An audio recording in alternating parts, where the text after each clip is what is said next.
नमस्कार, बहुत स्वागत है आप सभी का। आप देख रहे हैं आपका प्रोग्राम कहानी कुर्सी की। मैं हूं सौरभ शर्मा और हमारे साथ हमारे चार मेहमान मौजूद हैं स्टूडियो में। हर्षवर्धन त्रिपाठी जी, विजय त्रिवेदी जी, विनोद अग्निहोत्री जी और समीर चौगांवकर जी हमारे साथ हैं। बहुत स्वागत सर आप सभी का। दुनिया की सबसे बड़ी खबर आज की, अमेरिका के अलास्का में मिले डोनाल्ड ट्रंप और व्लादिमीर पुतिन। और जब मिले दो दिल तो हुआ क्या, ये मच अवेटेड मीटिंग तो पूरी हो गई, निकला क्या? पुतिन जब ट्रंप से मीटिंग के लिए पहुंचे तो पूरी दुनिया की नजर इसी बैठक पर थी, भारत की भी खास तौर पर, क्योंकि ट्रंप ये खुली धमकी दे चुके थे कि अगर इस मीटिंग से कोई नतीजा नहीं निकला तो भारत को भी इसका अंजाम भुगतना पड़ सकता है, क्योंकि हम रूस से तेल खरीद रहे हैं और पुतिन जो लड़ाई लड़ रहे हैं उसके रिसोर्स, भारत से जो पैसा वहां जा रहा है उससे ही उनको मिल रहे हैं। ये एक बात। लेकिन जो मीटिंग में हुआ, पहले उसकी तस्वीरें, उसकी बात हम कर लेते हैं। ट्रंप ने बड़ी गर्मजोशी के साथ पुतिन का स्वागत किया और इतनी गर्मजोशी के साथ स्वागत किया कि ज़ेलेंस्की बड़े नाराज बताए जा रहे हैं। रेड कारपेट बिछाया गया था जब पुतिन वहां पर आए और पुतिन, उनका तो अपनी चाल ढाल, अपना ही एक अंदाज है, वो चलते हुए आए बड़े कॉन्फिडेंटली। ट्रंप ने पुतिन के साथ हाथ भी मिलाया, दोनों के बीच कुछ लाइट नोट्स जो हैं वो शेयर हुए, चलते चलते दोनों ने कुछ बातें की और इसके बाद फिर दोनों जो हैं आगे मुलाकात के लिए मुस्कुराते हुए आगे बढ़ गए। पहले प्लेन के अंदर मुलाकात होनी थी, आपको ये मालूम होना चाहिए। पहले ये, क्योंकि ये दोनों नेता ये तय नहीं कर पा रहे थे कि हम कहाँ मिलें, किस जगह मिलें, कौन सी टेरिटरी हो, न्यूट्रल टेरिटरी हो या रशिया हो या अमेरिका हो। तो ये भी एक विचार आया था क्यों ना हवा में मिलें, हवाई जहाज में मिलें, चलते हवाई जहाज में। लेकिन फिर ये तय हुआ कि नहीं, हम अलास्का में मिलेंगे। और अलास्का को इसलिए चुना गया क्योंकि अलास्का जो है वो एक वक्त रूस का हिस्सा हुआ करता था, उसको अमेरिका ने खरीदा था, तो इस पर पुतिन भी मान गए। लेकिन एक ये तस्वीर देखिए आप जरा, जब दोनों नेता चलते हुए रेड कारपेट पर आ रहे थे, नीचे डायस बना हुआ है अलास्का 2025, और वो चलते हुए जब आ रहे थे, वही विजुअल चलाइएगा जरा, तो ऊपर से इंतजाम कर रखा था, हवा में एक ऊपर से फ्लाई बाय का इंतजाम किया हुआ था ट्रंप ने, B-2 बॉम्बर का। ये देखिए वो रहा B-2 बॉम्बर। ये B-2 बॉम्बर कौन सा है? ये B-2 और F-22 फाइटर जेट्स, ये वो जेट्स हैं जिनका इस्तेमाल अभी अभी ट्रंप ने किया था ईरान में बमबारी करने के लिए।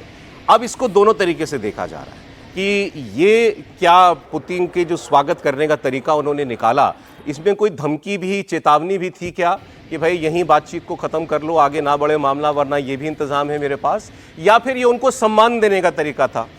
विश्लेषक अलग अलग निगाहों से ट्रंप के इस जेस्चर को देख रहे हैं। लेकिन जो भी हो, इससे थोड़ी देर के लिए ऐसा तो लगा कि शायद पुतिन भी चौंके, हवा में क्या हो रहा है ये। लेकिन उसके बाद फिर जो बाकी इसके बाद मीटिंग और प्रेस कॉन्फ्रेंस का नतीजा बताया जा रहा है और बॉडी लैंग्वेज एक्सपर्ट्स जो बातें कर रहे हैं, पुतिन पूरी तरीके से हावी पड़े ट्रंप के ऊपर, ऐसा दुनिया मान रही है। ये भी एक अचरज की बात थी दुनिया के लिए कि जब प्रेस कॉन्फ्रेंस के लिए आए, एक तो 3 घंटा मीटिंग चली और मीटिंग लंबी चलनी थी, बताया जा रहा था 2 दौर में मीटिंग होगी, लेकिन एक ही राउंड में 3 घंटे की मुलाकात हुई और उसके बाद बातचीत खत्म, प्रेस कॉन्फ्रेंस के लिए दोनों नेता आ गए, कोई सवाल नहीं लिया गया। लेकिन आमतौर पर यह होता है, होस्ट तो यहां पर ट्रंप थे, टेरिटरी उनकी देश की थी अलास्का, लेकिन पहले बोले पुतिन।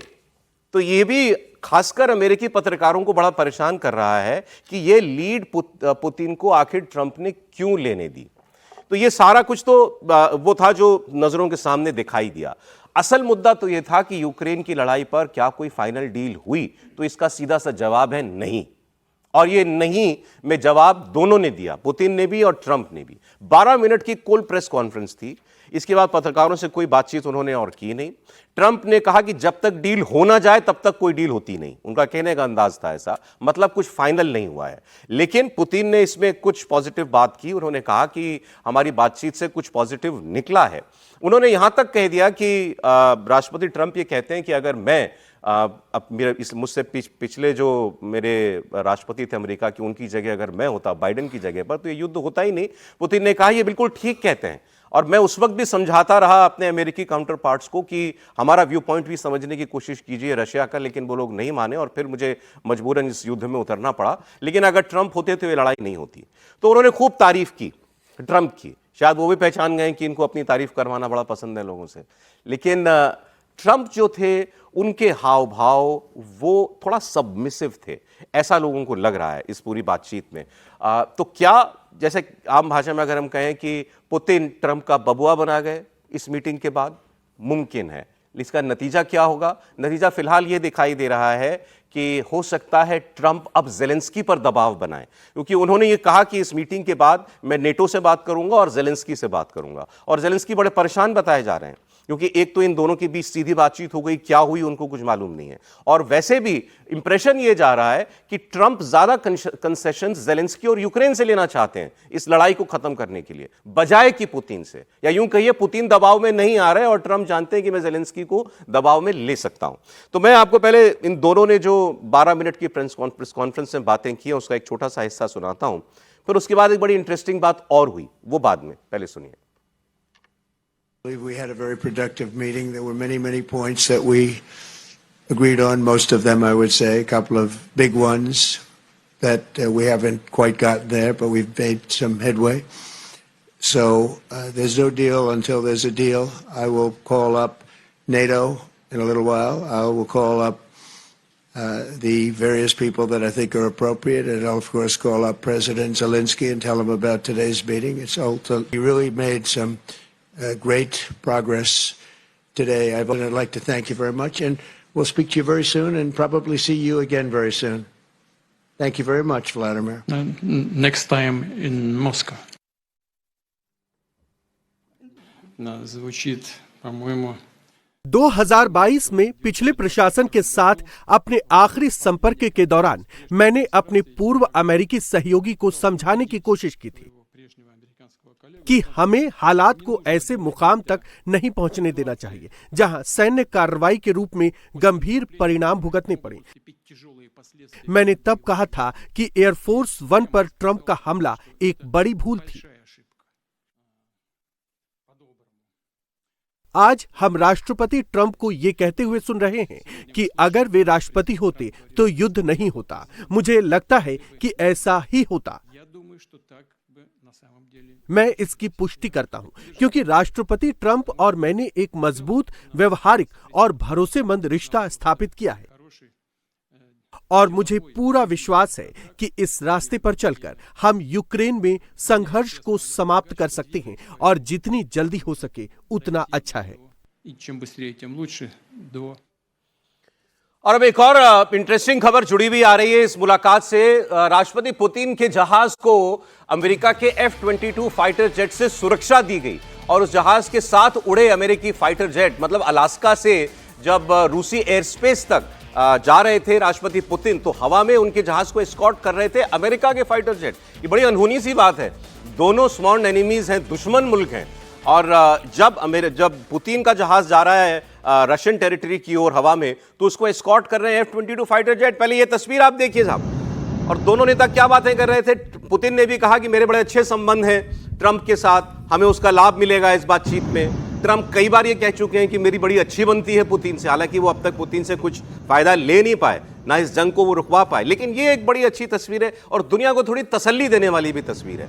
भाई अगर आप कम से कम इतनी नाइसिटीज में भी बिलीव करते हैं, ये दो मित्र देश तो करते हैं एक दूसरे के साथ, लेकिन अमेरिका और अगर रशिया एक दूसरे के साथ ऐसा व्यवहार कर रहे हैं तो दुनिया को थोड़ी राहत की सांस लेनी चाहिए और उम्मीद करनी चाहिए कि ये जंग का माहौल खासकर यूक्रेन वाला जो है वो बंद हो जाएगा। और आइए अब बात करते हैं कि इस मीटिंग से निकला क्या, लब्बो लुबाब आखिर क्या है। त्रिपाठी जी बताइए।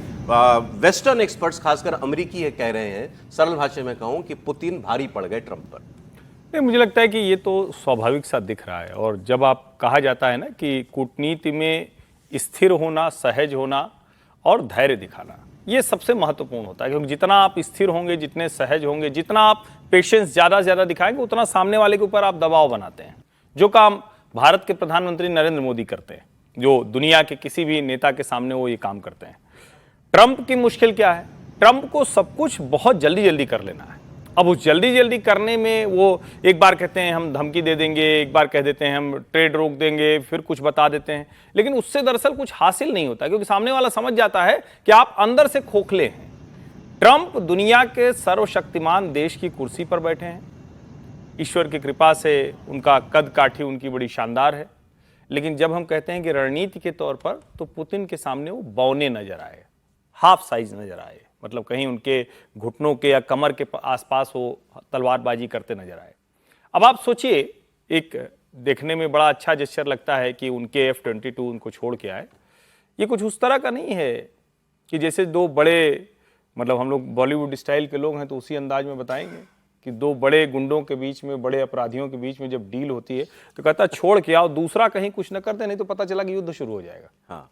मतलब इसको यूं समझिए ना, मैं ये नहीं कह रहा हूं दोनों जहां खड़े हैं वो दुनिया के सबसे ताकतवर देशों के लोग हैं दोनों, लेकिन ये इसके पीछे एक ये भी मंशा रहती कहीं कुछ ऐसा ना हो जाए कि जिसकी वजह से सब हमारे माथे पे हमारे ऊपर ना जाए। एक ये होता है। दूसरा क्या है, जब आप इतने इनसिक्योर हैं, मतलब आपको बताना पड़े कि यार मेरे एक मुक्के का वजन 2.5 किलो का है, सनी देओल बनना पड़े, B2 बॉम्बर क्या जरूरत थी भाई? आपकी कोई मतलब कोई रिपब्लिक डे परेड है क्या, या कोई आप बड़ा सुंदर सा अवसर है क्या? आपकी समझ से क्यों किया ट्रंप ने? बड़ी जाहिर सी बात है, ट्रंप को लगा होगा कि पुतिन के चेहरे के हाव भाव, अभी अभी B2 बॉम्बर ने वो इस्फहान और जो ईरान की पहाड़ियां थी उनको सबको उड़ाया है, ऐसा कहा जाता है, तो एक मनोवैज्ञानिक दबाव बनाने की कोशिश थी। लेकिन वो गजब का वो वीडियो है, वो 15 सेकंड का वीडियो विश्व इतिहास में, मैं मानता हूं कि जो लोग बॉडी लैंग्वेज एक्सपर्ट हैं वो बार बार उसको देखेंगे। पुतिन ने यूं देखा, हाँ, ऐसे देखा और उसके बाद कोई फर्क नहीं पड़ा। B2 बॉम्बर आपके सर के ऊपर से जा रहा हो, भले लाख आप कहें कि कुछ नहीं होने वाला है, लेकिन भैया होता है कुछ। लेकिन अब समझ में आता है कि वो व्यक्ति कैसे अपने देश में इतने कमांड में, अमेरिकी एयरबेस पे खड़े हैं वो आदमी। अमेरिकी एयरबेस पे खड़े हैं, पूरी तरफ से आप सिक्योरिटी देखिए। और मैं तो उन वीडियोस को देख रहा था तो मुझे ये भी लग रहा था कि ये जो साथ में दोनों तरफ से लगभग आधा दर्जन लोग हैं दोनों तरफ से, जो उनकी सिक्योरिटी में अलग अलग जगह प्लेस्ड हैं। जैसे हम अपने यहाँ PM को देखते हैं, जब वो कहीं जाते हैं तो कोई NSG वाला यहाँ खड़ा है, कोई यहाँ खड़ा है, तो उनकी आप पोजिशनिंग देखिए। तो ट्रंप जो माहौल बनाना चाहिए था एक अच्छी बातचीत का, मेरा अपना मानना है, जो मैं देख पाया वो नहीं बना पाया। यहाँ भी वहां ये सब नहीं होना जो चाहिए। डायस लगा है इसके पीछे भी फाइटर जेट खड़े हैं, मतलब यहां तो क्या होना है, माहौल बनाया ट्रंप ने पूरा। यहां आप सिक्योरिटी रखते, दिखता कुछ नहीं, दोनों नेता दिखते, उनके सेक्रेटरीज दिखते, तब ये अच्छी बातचीत होती। फाइटर रख के बातचीत कहां होती? तो चलिए, मतलब ये सब दबाव बनाने के लिए कोशिश थी, लेकिन असफल रहे। दबाव में पुतिन जो है वो आए नहीं, और अभी तक ऐसी कोई जानकारी विश्व में किसी मीडिया पोर्टल पर, हमने तो जो देखी, गूगल करके सब देख लिया, कहीं नहीं है कि पुतिन ने कोई कंसेशन दिया है यूक्रेन की लड़ाई को, या कोई आश्वासन भी दिया हो ट्रंप को। क्या कि 4 जो है वो शहर जो यूक्रेन के कब्जे में है, वो सब ट्रंप जल्दी से छुड़वा देंगे इस बातचीत में, इस पर सहमति बन रही। ये आया हुआ है, अमेरिकी मीडिया कह रहा होगा ये? नहीं, ये रशियन मीडिया कह रहा है कि वो छुड़वा लेंगे, कि वो ट्रंप ने आश्वासन दिया है कि आप इसको युद्ध रोकिए, हम उनसे बात करेंगे, दबाव बनाएंगे। और उसी के बाद ट्रंप ने ये कहा है, इंटरव्यू में कहा है कि अब ये यूक्रेन के ऊपर, नहीं कि यूक्रेन टेरिटरी छोड़े, यूक्रेन टेरिटरी, वही तो मैं कह रहा हूं, मतलब उल्टा हो गया ना ये। तो आप गए तो थे यूक्रेन की मदद कराने के लिए। हाँ, बिल्कुल ठीक बात है। देखिए, एक तो ये सबसे बड़ी इस मीटिंग की खास बात है कि पूरी दुनिया को राहत मिली होगी, क्योंकि आप जितना भी कह लें, ट्रंप साहब उसके बाद भी नाराज होकर निकल सकते थे अपने ही एयरबेस से, अपने एयरबेस से भी।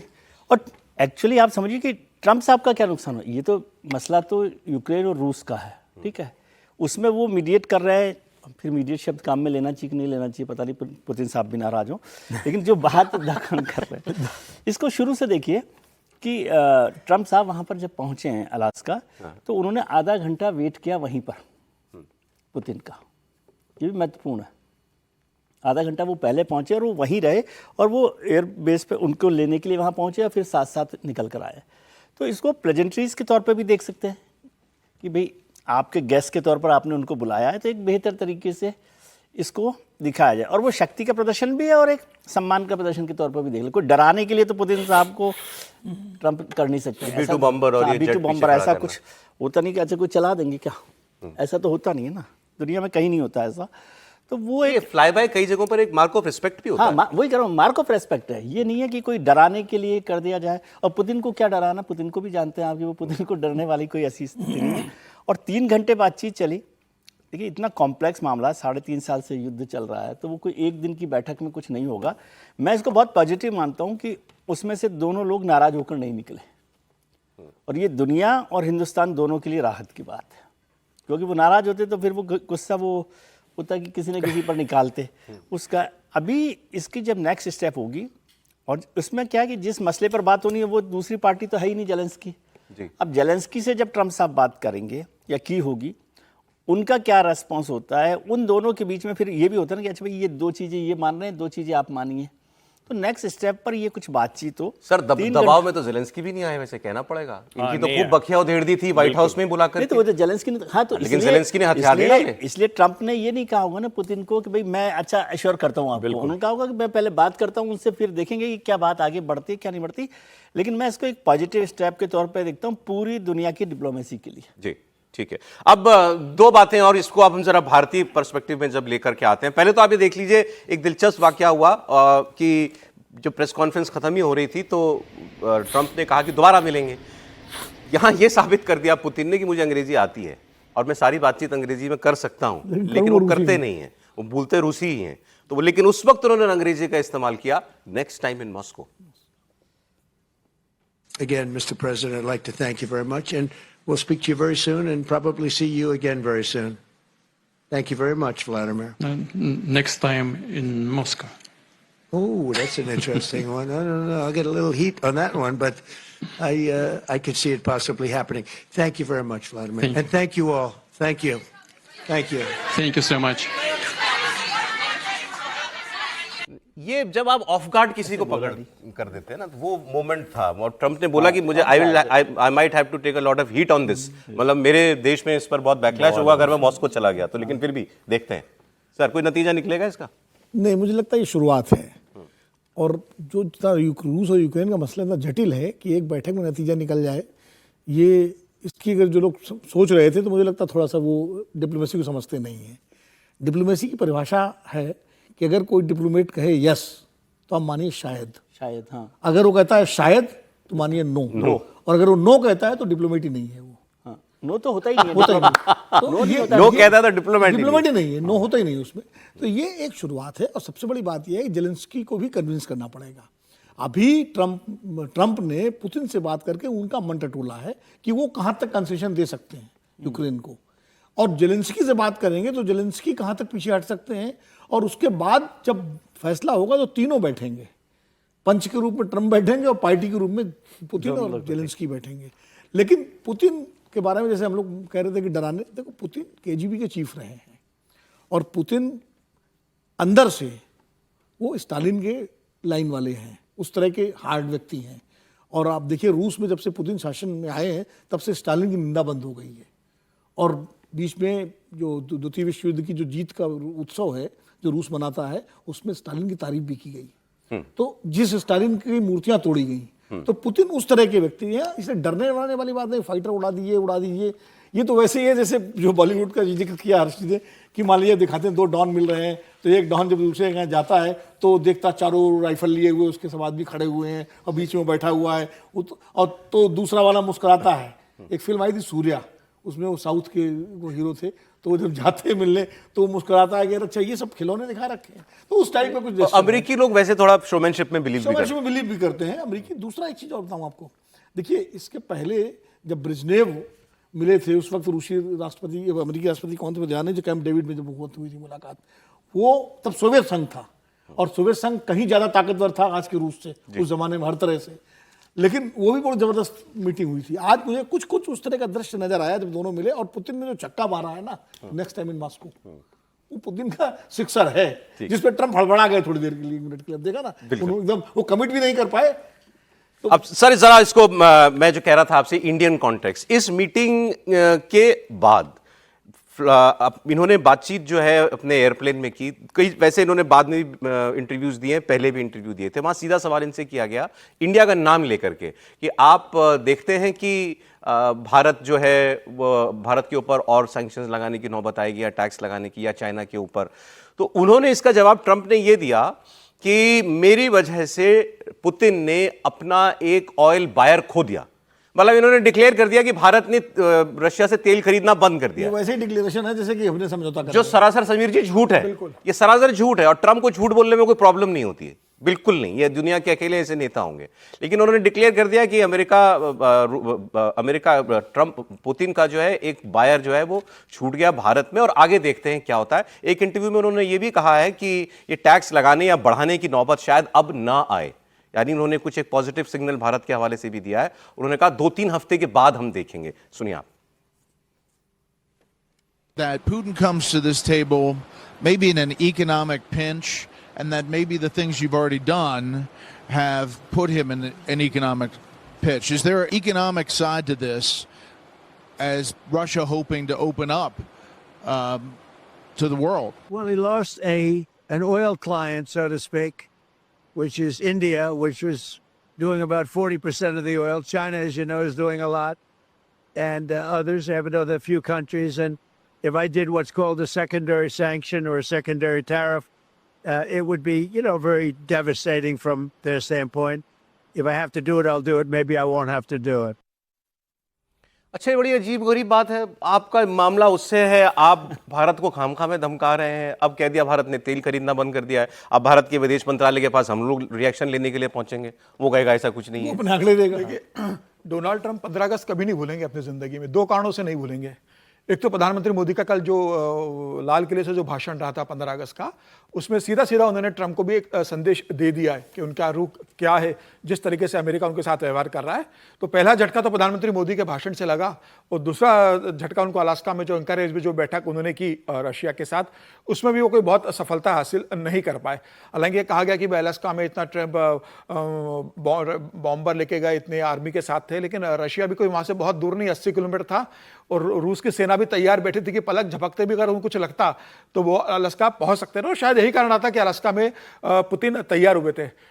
कल जब रात को बैठक हुई है, उसके बाद से मैं लगातार सुबह कुछ रशिया के और कुछ यूएस के टॉप वेब पोर्टल सर्च कर रहा था, तो उसमें से कुछ बड़ी इंटरेस्टिंग खबर निकली। उसमें ये निकल के आया कि पुतिन ने 8 बातें रखी थी डोनाल्ड ट्रंप के सामने, जिसमें से 4 बातों पर वह सहमत हो गए थे, 3 बातों पर उनकी सहमति नहीं बन पाई, और उन्होंने कहा कि मैं इसमें आगे देखूंगा क्या कर सकता हूं। और जो बातें रखी थी उसमें उन्होंने जो 5 प्रांत थे पश्चिमी यूक्रेन के, उन 5 प्रांतों को कहा था कि भाई इस पे मेरा कब्जा है, इसको अमेरिका मान्यता दे। दूसरा, उन्होंने पुतिन ने यह कहा था कि भाई 25 लाख करोड़ रुपए का रूसी जो सॉवरेन बॉन्ड है जिसपे आपने जब्त कर लिया है, वो रिलीज किया जाए, नंबर 2 पे।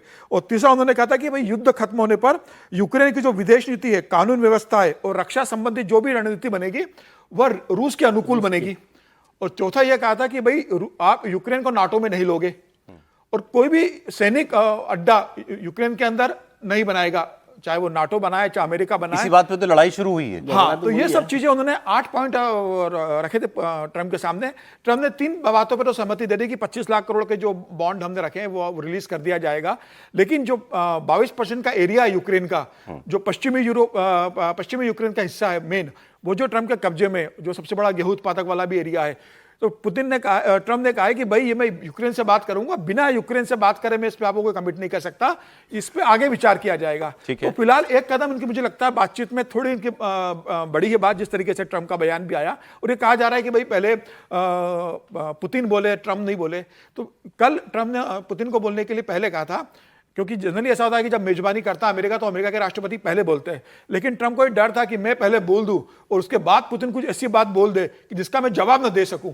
तो इसलिए उन्होंने कहा था कि भाई पहले पुतिन बोलेंगे, उसके बाद मैं बोलूंगा, कि अगर मैंने कुछ बोला और पुतिन ने कुछ ऐसी बात बोल दी कि वो पूरी मतलब महफिल को लूट के ले जाए। अविश्वास कायम है, अविश्वास है दोनों की। मतलब आप देखिए ना, जब सुरक्षा की बात आई तो पूरे वहां पर रूसी सैनिक भी वहां पर पूरे मौजूद थे, रूसी सैनिकों का भी पूरा उसके अंदर सिक्योरिटी का हस्तक्षेप था, अमेरिका का भी हस्तक्षेप था, और असुरक्षा की बात रही है। लेकिन ये ठीक रहा कि उसके बाद भी पुतिन तैयार हुए और ट्रंप की पहली बातचीत हुई है।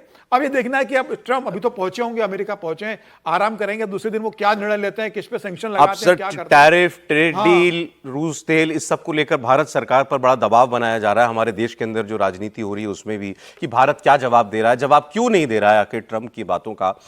दुनिया की आज की सबसे बड़ी सुर्खी वो थी ट्रंप और पुतिन की मुलाकात में कुछ फिलहाल निकला नहीं है कॉन्क्रीट, लेकिन ट्रंप ने फिर ये जरूर कह दिया कि भारत को तेल खरीदना तो बंद करना पड़ेगा। इनफैक्ट उन्होंने तो अनाउंसमेंट कर दी कि भारत ने तेल खरीदना बंद कर दिया है। ऐसी कोई सूचना ना हमारे पास है, ना भारत सरकार ने कहीं ऐसी कोई जानकारी दी है। एनीवे, लेकिन भारत का जो तरीका ट्रंप से डील करने का है, क्या वो ठीक है?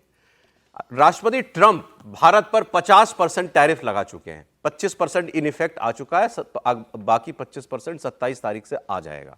अब बीजेपी लीडर, आरएसएस के नेता राम माधव, उन्होंने एक स्टेटमेंट दिया। उन्होंने कहा था कि ट्रंप एक बिल्कुल ट्रांजैक्शनल आदमी है, मतलब एक हाथ ले एक हाथ दे वाले व्यक्ति हैं, यही उनका स्टाइल है। वो बिजनेसमैन है और हम सबको ये समझना पड़ेगा वो नेता या डिप्लोमेसी में यकीन करने वाले व्यक्ति नहीं है। ये गठबंधनों में, साझा मूल्यों में, शेयर्ड मॉरल्स में यकीन करने वाले व्यक्ति नहीं है। नहीं तो ये अमेरिका की पॉलिसी जो दुनिया को लेकर है, भारत को लेकर के देख लीजिए, उसको अपने सर केवल खड़ा ना कर देते। ये केवल और केवल अपना शुद्ध मुनाफा देखते हैं, इस केस में अमेरिका का। और यहां इनका एक ही मतलब है, अपनी इकोनॉमी को मजबूत करना। हमें इससे निपटना पड़ेगा, लेकिन हम बहुत बेहतर तरीके से निपट रहे हैं। भारत की इस वक्त अमेरिका को या ट्रंप नीति जो है वो असफल नहीं कही जा सकती। मैंने पहले भी लिखा था कि ट्रंप जितना हम सरल मानते थे उतना सरल आदमी नहीं है। वो एक बहुत बड़ा ट्रांसैक्शनलिस्ट तरह का व्यक्ति है और उनके मन में एक बात स्पष्ट है, जो भी वो करे अमेरिकी अर्थव्यवस्था को ताकतवर बनाए, वो अकेला उनका लक्ष्य है। अमेरिका में समय समय पर ऐसा नेतृत्व आया। मुझे याद है कि वुड्रो विल्सन 1919 में उनका पराजय हो गया था चुनाव में, तो उसके बाद जो अमेरिका में नेतृत्व आया एकदम आइसोलेशनिस्ट बन गया, सबसे संबंध नाता सब तोड़ दिया, तोड़ के अपना विकास में पूरा लग गया। तो उसी दृष्टि से चलता रहा। उसी प्रकार के एक नेतृत्व है, वो दुनिया में केवल भारत को तंग नहीं कर रहा है, 21 देशों के साथ उनकी लड़ाई चल रही थी टैरिफ्स को लेकर। तो उनका एक स्टाइल है, उस स्टाइल के साथ कैसे निपटना है वो हमारी सरकार उसकी दृष्टि से काम करेगी। हम इस परिस्थिति को कैसे हैंडल करें इसको ध्यान में रखकर कई कदम उठा रहे हैं। हम भी अपने आर्थिक व्यवस्था पर असर ना आए इसका ध्यान रखकर काम कर रहे हैं। बिल्कुल विफल, वैसे तो मैं वही कह रहा हूं ना, ट्रंप अनेक देशों के साथ इस प्रकार का व्यवहार कर रहा है। बहुत घनिष्ठ मित्र, एक साथ चलने वाले, 5 आईज का हिस्सा है। ऐसा कनाडा के साथ क्या किया ट्रंप ने? तो इसलिए ट्रंप का एक स्टाइल है, उसके साथ निपटने का अपने ढंग से हम प्रयास कर रहे हैं। सवाल ये, उन्होंने जो बयान दिया विनोद जी, मुझे तो थोड़ा सा कॉन्ट्राडिक्शन नजर आया इसमें। उन्होंने कहा वो एक ट्रांजैक्शनल आदमी है लेकिन बहुत सरल आदमी भी नहीं है। ट्रांजैक्शनल आदमी से व्यवहार करना तो बहुत आसान होना चाहिए। आपको पता होगा कि इसे क्या चीज चाहिए और क्या चीज नहीं चाहिए, लेकिन ट्रंप किसी की समझ में नहीं आ रहे। क्या भारत की समझ में आ रहे हैं? नहीं, ट्रंप वाकई भारत ने पहले उनको अपना बड़ा दोस्त समझा, उनको बहुत माना कि उनके अंदर हिंदुत्वकांश भी है, क्योंकि हमने बहुत बड़े नहीं तमाम जो हमारे भारत के साधु संत हैं वो यही कहते थे कि जब ट्रंप जीतेगी सनातन की जीत है। और वो हिंदुत्व के इस तरह के बयान हमारे भारत में दिए गए और इसीलिए उनके लिए यज्ञ पूजा हवन सब किए, मिठाइयाँ बटी। तो क्योंकि ट्रंप का जो जेस्चर था पहले कार्यकाल में वो लगता था बहुत ही प्रो इंडियन है, तो इसलिए लोगों को ये भ्रम हुआ। लेकिन ट्रंप प्रो इंडियन नहीं, प्रो अमेरिकन है। और कोई भी राष्ट्रपति जो है वो किसी दूसरे देश का प्रो कभी होता नहीं है। हमारे प्रधानमंत्री हैं वो प्रो इंडियन है, वो कोई प्रो अमेरिकन या प्रो रशियन थोड़ी हो जाएंगे। तो जो भी नेता होता है, राष्ट्रीय नेता होता है, वो अपने देश का। मेरा सवाल है, have we been able to figure him out? नहीं, आप इस वक्त तो हम उनका नीति का सही ढंग से मुकाबला कर ही रहे हैं। अच्छा भाई, स्पष्ट रूप से प्रधानमंत्री नरेंद्र मोदी ने बार बार कहा है, अभी कल लाल किले पे भी कहा कि जो चाहते हैं, नाम तो नहीं लिया उन्होंने लेकिन इशारा तो जरूर था कि जो वो एग्रीकल्चर सेक्टर, फलाने तो डेयरी सेक्टर, फार्मा सेक्टर, सारे सेक्टर्स पे जो अमेरिका दबाव डाल रहा है तो हम उस पर नहीं झुकेंगे। और रूस से तेल के मामले में भारत ने कोई समझौता नहीं किया। इन्होंने तो डिक्लेयर कर दिया कि हमने तेल खरीदना बंद कर दिया। देखिए, वो तो डिक्लेयर कर रहे हैं दबाव बनाने के लिए क्योंकि वो कहते हैं ना कि हल्ला मचा दो। अब हल्ला मचा दो तो थोड़ा आदमी वो हो जाता है, तो वो हल्ला मचा रहे हैं कि भारत ने तेल खरीदना बंद कर दिया, भारत ने तेल खरीदना बंद कर दिया। ठीक है, लेकिन क्या भारत ने वाकई तेल खरीदना बंद कर दिया? अभी तक आंकड़े तो बता रहे नहीं बंद किया। बिल्कुल नहीं बंद किया, कोई जानकारी नहीं है ऐसी। लेकिन क्या हमारी कोई ट्रंप पॉलिसी बनती दिख रही है आपको? ये दो अलग अलग चीज़ें हैं। हम ट्रंप की नीतियों के मुकाबले के लिए तैयार हो रहे हैं, लेकिन ट्रंप से डील नहीं कर पा रहे। अच्छा, ये दो अलग अलग बातें हैं। और जो मुकाबले के लिए तैयार हुए हैं वही ये इस बात का मैसेज है कि हम ट्रंप को डील नहीं कर पा रहे हैं, ये समझ नहीं पा रहे हैं, जो भी कहें आप डिप्लोमेसी में। क्योंकि जिस तरह से वो चल रहे हैं, क्या हम उसके साथ, मतलब ये होता है ना, झगड़ा हो जाए कि ठीक है मैं अपना देख लूँगा, तो मैं अपना देख लूँगा, मैं हम ठीक है, हम देख लेंगे अपना जो भी होगा। लेकिन क्या आप उनके साथ मिलकर देख लेंगे? जैसे पुतिन आ गए ना, अलास्का में बात हो रही, मतलब पुतिन और ट्रंप से बड़ी दुश्मनी तो कोई नहीं है, भारत की तो कोई ऐसी दुश्मनी नहीं। हमने ना झगड़ा दुश्मनी डिक्लेयर की। हाँ, हमारा तो मित्र देश ही है अभी भी। हाँ, तो इसका मतलब नहीं, मित्र देश तो आप ही मान रहे हो। हम तो मान ही रहे हैं। आप पर जो टैरिफ लगा दे 50%, उसके बाद भी आपको नहीं, मैं तो आपका दोस्ती हूँ। क्योंकि हम भारत की पर्सपेक्टिव बात, हमने कोई झगड़ा अनाउंस नहीं किया, झगड़ा नहीं किया। इसीलिए मैं कह रहा हूँ कि हम उनका मुकाबला करने के लिए तैयार हैं। उसमें कोई मुझे वो आशंका नहीं लग रही। और प्रधानमंत्री जी ने जिस तरह से कल बात की है, वो उसकी तैयारी का भी रास्ता उन्होंने निकाल दिया है। लेकिन इसका मतलब ही यह है कि हम उनसे डील नहीं कर पा रहे हैं।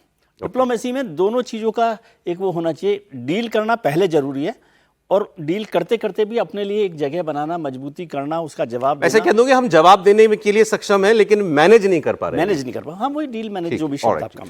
चलिए, ये बात हुई। अब अगली बड़ी खबर के बारे में आपको मैं बता दूं, आज श्री कृष्ण जन्माष्टमी भी। आप लोगों को बहुत बधाई, मैं पहले भूल गया था जन्माष्टमी की। आप सब लोगों को सर बहुत बहुत बधाई आपको। वो तो रात 12 बजे तक चलेगी बधाई, जब तक जी। और मुख्यमंत्री योगी आदित्यनाथ वो कान्हा जी की नगरी में इस वक्त पहुंचे हुए हैं, वो मथुरा में हैं, अभी भी वहीं हैं। योगी सरकार ने मथुरा में विकास की रफ्तार पर भी अचानक से ऐसा लगता है एक्सेलेरेटर दबा दिया है, बहुत तेज हो गई रफ्तार। श्री बांके बिहारी जी मंदिर न्यास विधेयक विधानसभा से पारित हो चुका है। एक ट्रस्ट बनेगा जो बांके बिहारी मंदिर का कायाकल्प भी करेगा और फिर पूरी तरह उसको मैनेज भी करेगा। और योगी जी आज वहाँ हैं तो वो बहुत सारे अनाउंसमेंट्स भी करेंगे।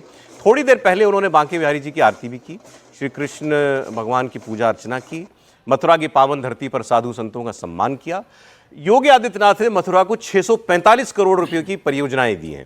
आज मथुरा के लिए उन्होंने 118 स्कीम्स की शुरुआत की है। मतलब जन्माष्टमी का गिफ्ट सीधे मुख्यमंत्री की तरफ से मथुरा वासियों को मिला हुआ है। आप कुछ बोल रहे थे इस पर? मैं नहीं तो आऊं खबर पर। नहीं ठीक है। मैं खबर ये है सर इसमें कि बहुत, मुझे भी कई लोगों ने फोन किया, पहले भी हमने क्योंकि एक बार इस खबर की चर्चा की थी। ये 2 दिन पहले हो चुका था, विधेयक पास हो गया था। पहले सरकार ने ऑर्डिनेंस के जरिए ये ट्रस्ट बनाया, फिर ये मामला हाई कोर्ट में गया।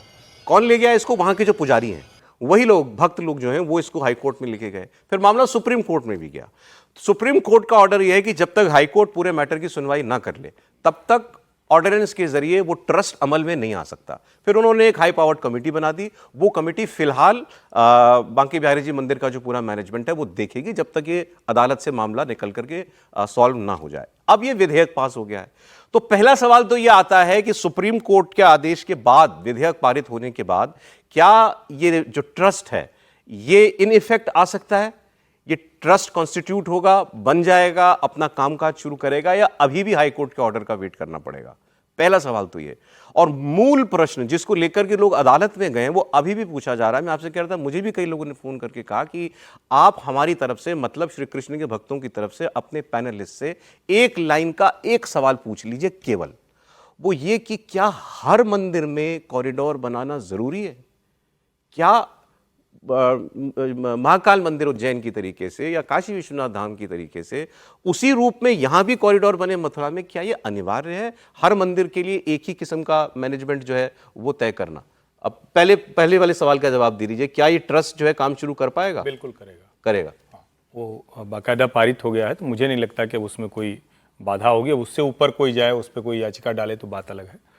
अब जो मूल सवाल आया, जो किसी ने पूछा है कि क्या हर जगह कॉरिडोर बनाना जरूरी है? कॉरिडोर शब्द हो जाता है, बिल्कुल आवश्यक नहीं है।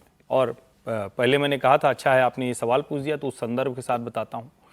जैसे हमारे प्रयाग में अब वो कॉरिडोर नहीं बना, लेकिन आलोपी देवी मंदिर की व्यवस्था थोड़ी बेहतर की गई। उसको कोई कॉरिडोर भी कह सकता है, क्योंकि सामने शंकराचार्य जी का, उनका वहीं रहते हैं, वो बद्रिकाश्रम पीठ वहीं है तो वहाँ वो रहते हैं। और आलोपी देवी मंदिर पहले से बहुत बेहतर हो गया तो थोड़ा ज़्यादा लोग एक समय में व्यवस्थित होते हैं। विंध्याचल में बचपन से जा रहा हूँ, हम लोग के यहाँ तो ये था कि नवरात्र का मतलब ही है कि विंध्याचल या मैहर एक जगह जाएंगे ही जाएंगे। अब वो विंध्याचल जो पहले गलियों से जाते थे, वो जो वहाँ पुजारी होते थे वो ऐसे गर्दन पकड़ के, एकदम वो छोटा सा था, उसी में लड़ती थी। सर, मतलब किसका सर न फूटता हो ऐसा मैंने नहीं देखा। काशी विश्वनाथ आप जाते थे तो जो बाबा विश्वनाथ वाली गली थी जो सीधे दशाश्वमेध घाट उतर जाती है, उस गली से जाएं आपको पता नहीं चलता था किधर है। पाँव में कीचड़ लग गया, चारों तरफ गंदगी है, झगड़ा है, पकड़ रहा है। आज आप सीधे जाते हैं। कॉरिडोर का मतलब क्या जाता था कभी-कभी उस गली में? जी, सांड भी आ जाता था गली में। नहीं, वो तो मान लीजिए कि जहां भी है जानवर और दिक्कत होती थी। कॉरिडोर का मतलब क्या है? जब आप एक मंदिर कह रहे हैं तो उसके आसपास की व्यवस्था पवित्र हो पाए, उसके लिए एक बड़ा स्पेस हो जब इतने लोग जा पा रहे हैं। अब एक उसका दूसरा उदाहरण है जिसकी खबर चली, हमारे यहाँ जो लेटे हनुमान जी हैं उनका कॉरिडोर बना दिया भाई लोगों ने। अब खूब पैसा लगा है, बड़ा प्रयागराज में, वो प्रयागराज में। अब वो ऐसी जगह है जहां 3 महीने पानी रहना है, गंगा जी का पानी, हर बार पानी आएगा, बाढ़ होगी, वो हनुमान जी को नहलाएंगे। और कितना भी बढ़िया आप लगा दीजिए भाई, उसका पत्थर निकल आया, लाल वाला गुलाबी वाला जो विजय जी के जयपुर से आया है, वो सब टपक टपक के गिर गया है। तो पैसा तो लगा लोगों का। ऐसा कॉरिडोर किसी काम का नहीं।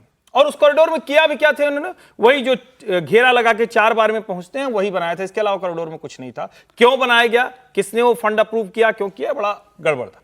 लेकिन अब आइए बांके बिहारी, भैया जो भी वहां गया है दम घुट जाता है भाई। बच्चे को लेके जाके आप डरते हैं, गली से पहुंच नहीं पाते हैं, प्राइवेट पार्किंग के लिए लोगों ने धंधा चला रखा है। मैं किसी के ऊपर नहीं कर रहा हूं, वो अच्छा ये न करें तो वो भी ना पहुंच पाए, लेकिन क्या यह बेहतर नहीं होगा कि बांके बिहारी के इर्द गिर्द इतनी बड़ी व्यवस्था की जाए कि 10-20-50 हजार लोग, लाख 2 लाख लोग जो जाते हैं वो वहां पहुंच सके और अच्छे से अपने आराध्य का दर्शन कर लेकिन सके। किस कॉस्ट पर सवाल है ना। अब इसके लिए आप इसके लिए बाहर आप वहां दुकानें सब तोड़ेंगे, फिर नए सिरे से बड़ा परिसर बनाएंगे आप, फिर गलियां जो है चौड़ी होंगी। जब आप ये कहते हैं तो एक सिर्फ जानकारी के लिए, और चूंकि मुझे वहीं के एक व्यक्ति ने बताया जिसका काशी विश्वनाथ मंदिर के गेट नंबर 4 के 3 घर के बाद उनका सब कुछ है, मार्केट रेट से भी 4 गुना 5 गुना उनको कंपनसेशन दिया। नंबर 1, जो लोग एकदम अपरिहार्य थे, जिनका संभव हो सका उनका कारोबार कम से कम 10 गुना बढ़ गया, क्योंकि लोग बढ़ गए ना।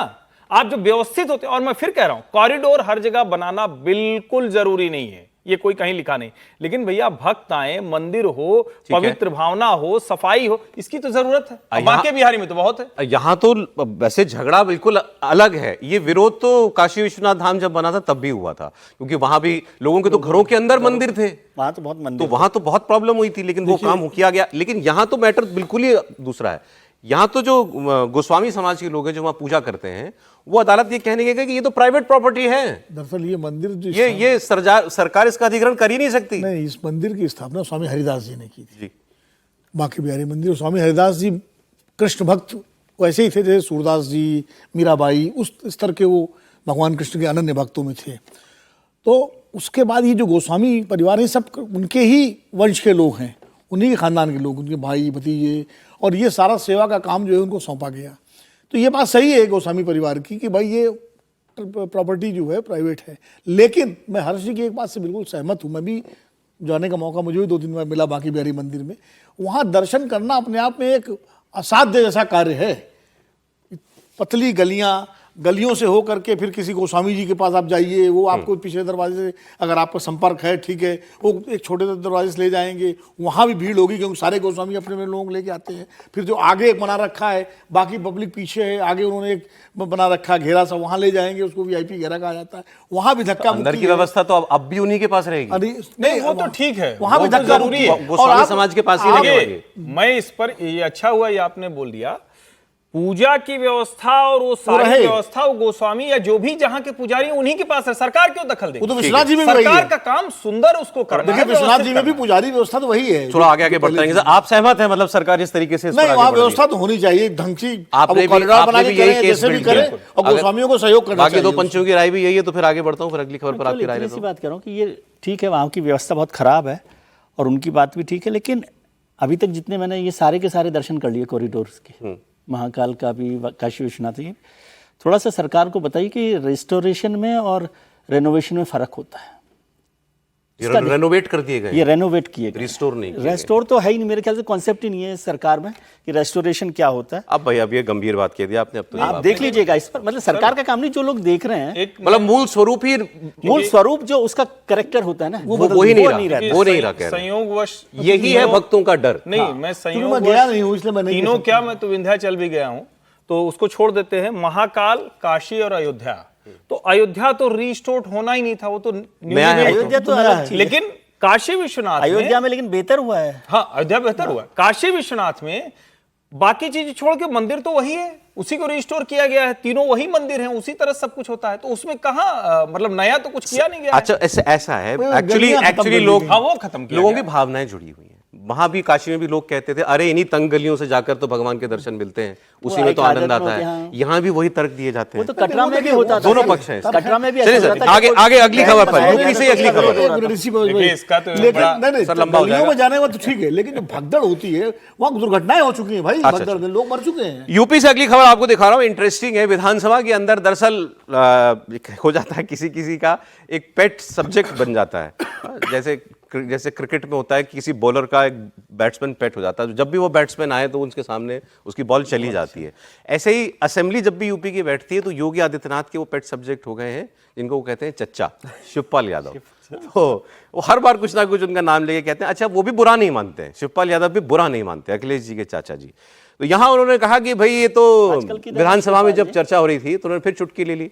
अरे उन्होंने कहा कि ये तो अखिलेश जी ने तो भतीजे ने चच्चा को ही गच्चा दे दिया, क्योंकि नेताजी जो मुलायम सिंह यादव जी जो थे वो तो अपना असली उत्तराधिकारी इन्हीं को मानते थे। वो अपनी सारी राजनीतिक विरासत अपने भाई को देना चाहते थे, शिवपाल जी को देना चाहते थे। बीच में आ गए अखिलेश जी, सीधा पर्सनल वार था।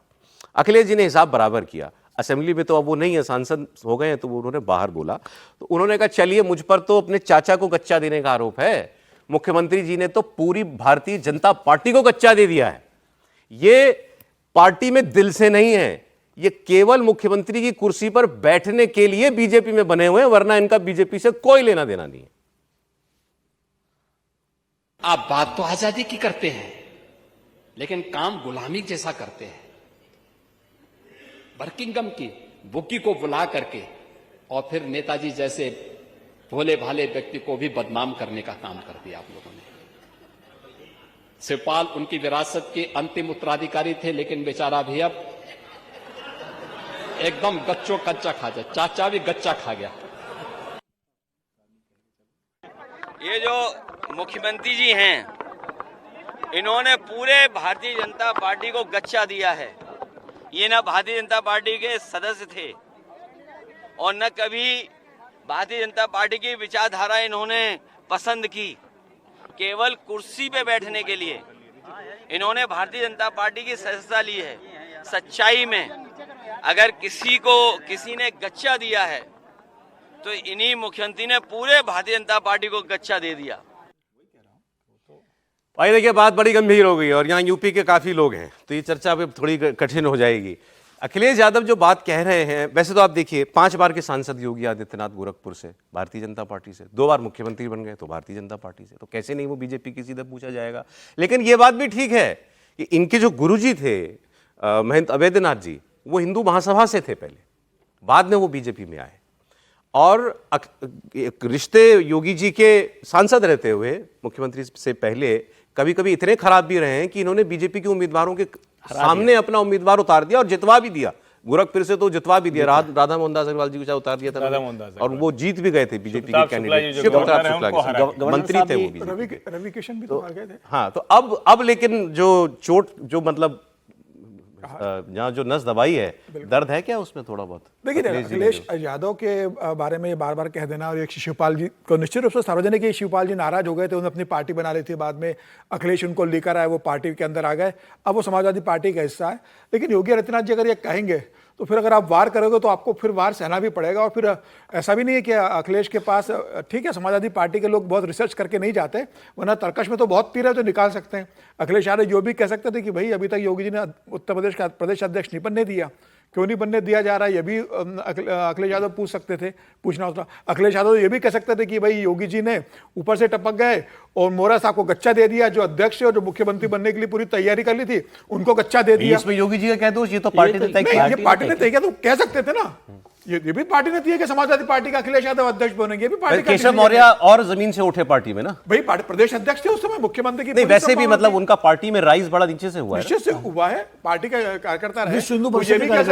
वो ये भी कह सकते थे कि भाई संगठन महामंत्री सुनील बंसल जो थे उनको किस तरीके से पद से बाहर योगी जी ने कर दिया। कहने के लिए पास बहुत वक्त था, मतलब कह सकते थे, लेकिन ठीक है, उन्होंने अब एक ही बात का जिक्र किया चीजों को लेके। तो जब वो कहा जाता है ना कि शीशे के घर में रहने वाले दूसरों के पत्थर नहीं फेंका करते, तो अब अखिलेश यादव ने इन बातों का जिक्र नहीं किया।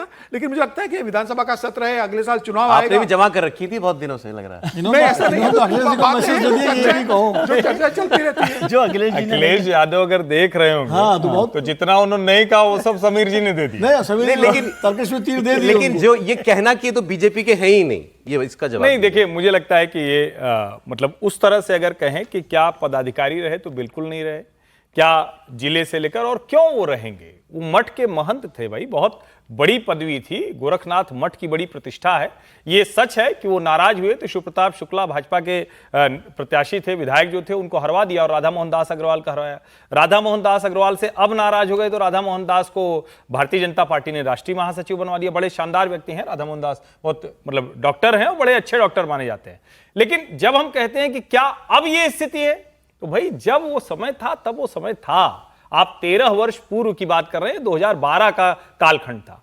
अब ऐसी स्थिति नहीं है। अब उत्तर प्रदेश के मुख्यमंत्री आदित्यनाथ दोबारा बन चुके हैं। दूसरा जो महत्वपूर्ण बात है, विचारधारा तो भाई एक ही है, महंत दिग्विजयनाथ, महंत अवैधनाथ और योगी आदित्यनाथ, ये सब उसी विचार के हैं जो राम मंदिर आंदोलन के साथ, राम मंदिर आंदोलन के लिए पूरी तरह खड़ा रहा। हाँ, पार्टी में कहेंगे तो पार्टी में योगी जी कभी नहीं रहे, और ये वो खुद भी कहते हैं, ये उनके लिए एक चुनौती भी है जिसको अभी भी उन्हें ठीक करना है। तो दिल में है ना पार्टी?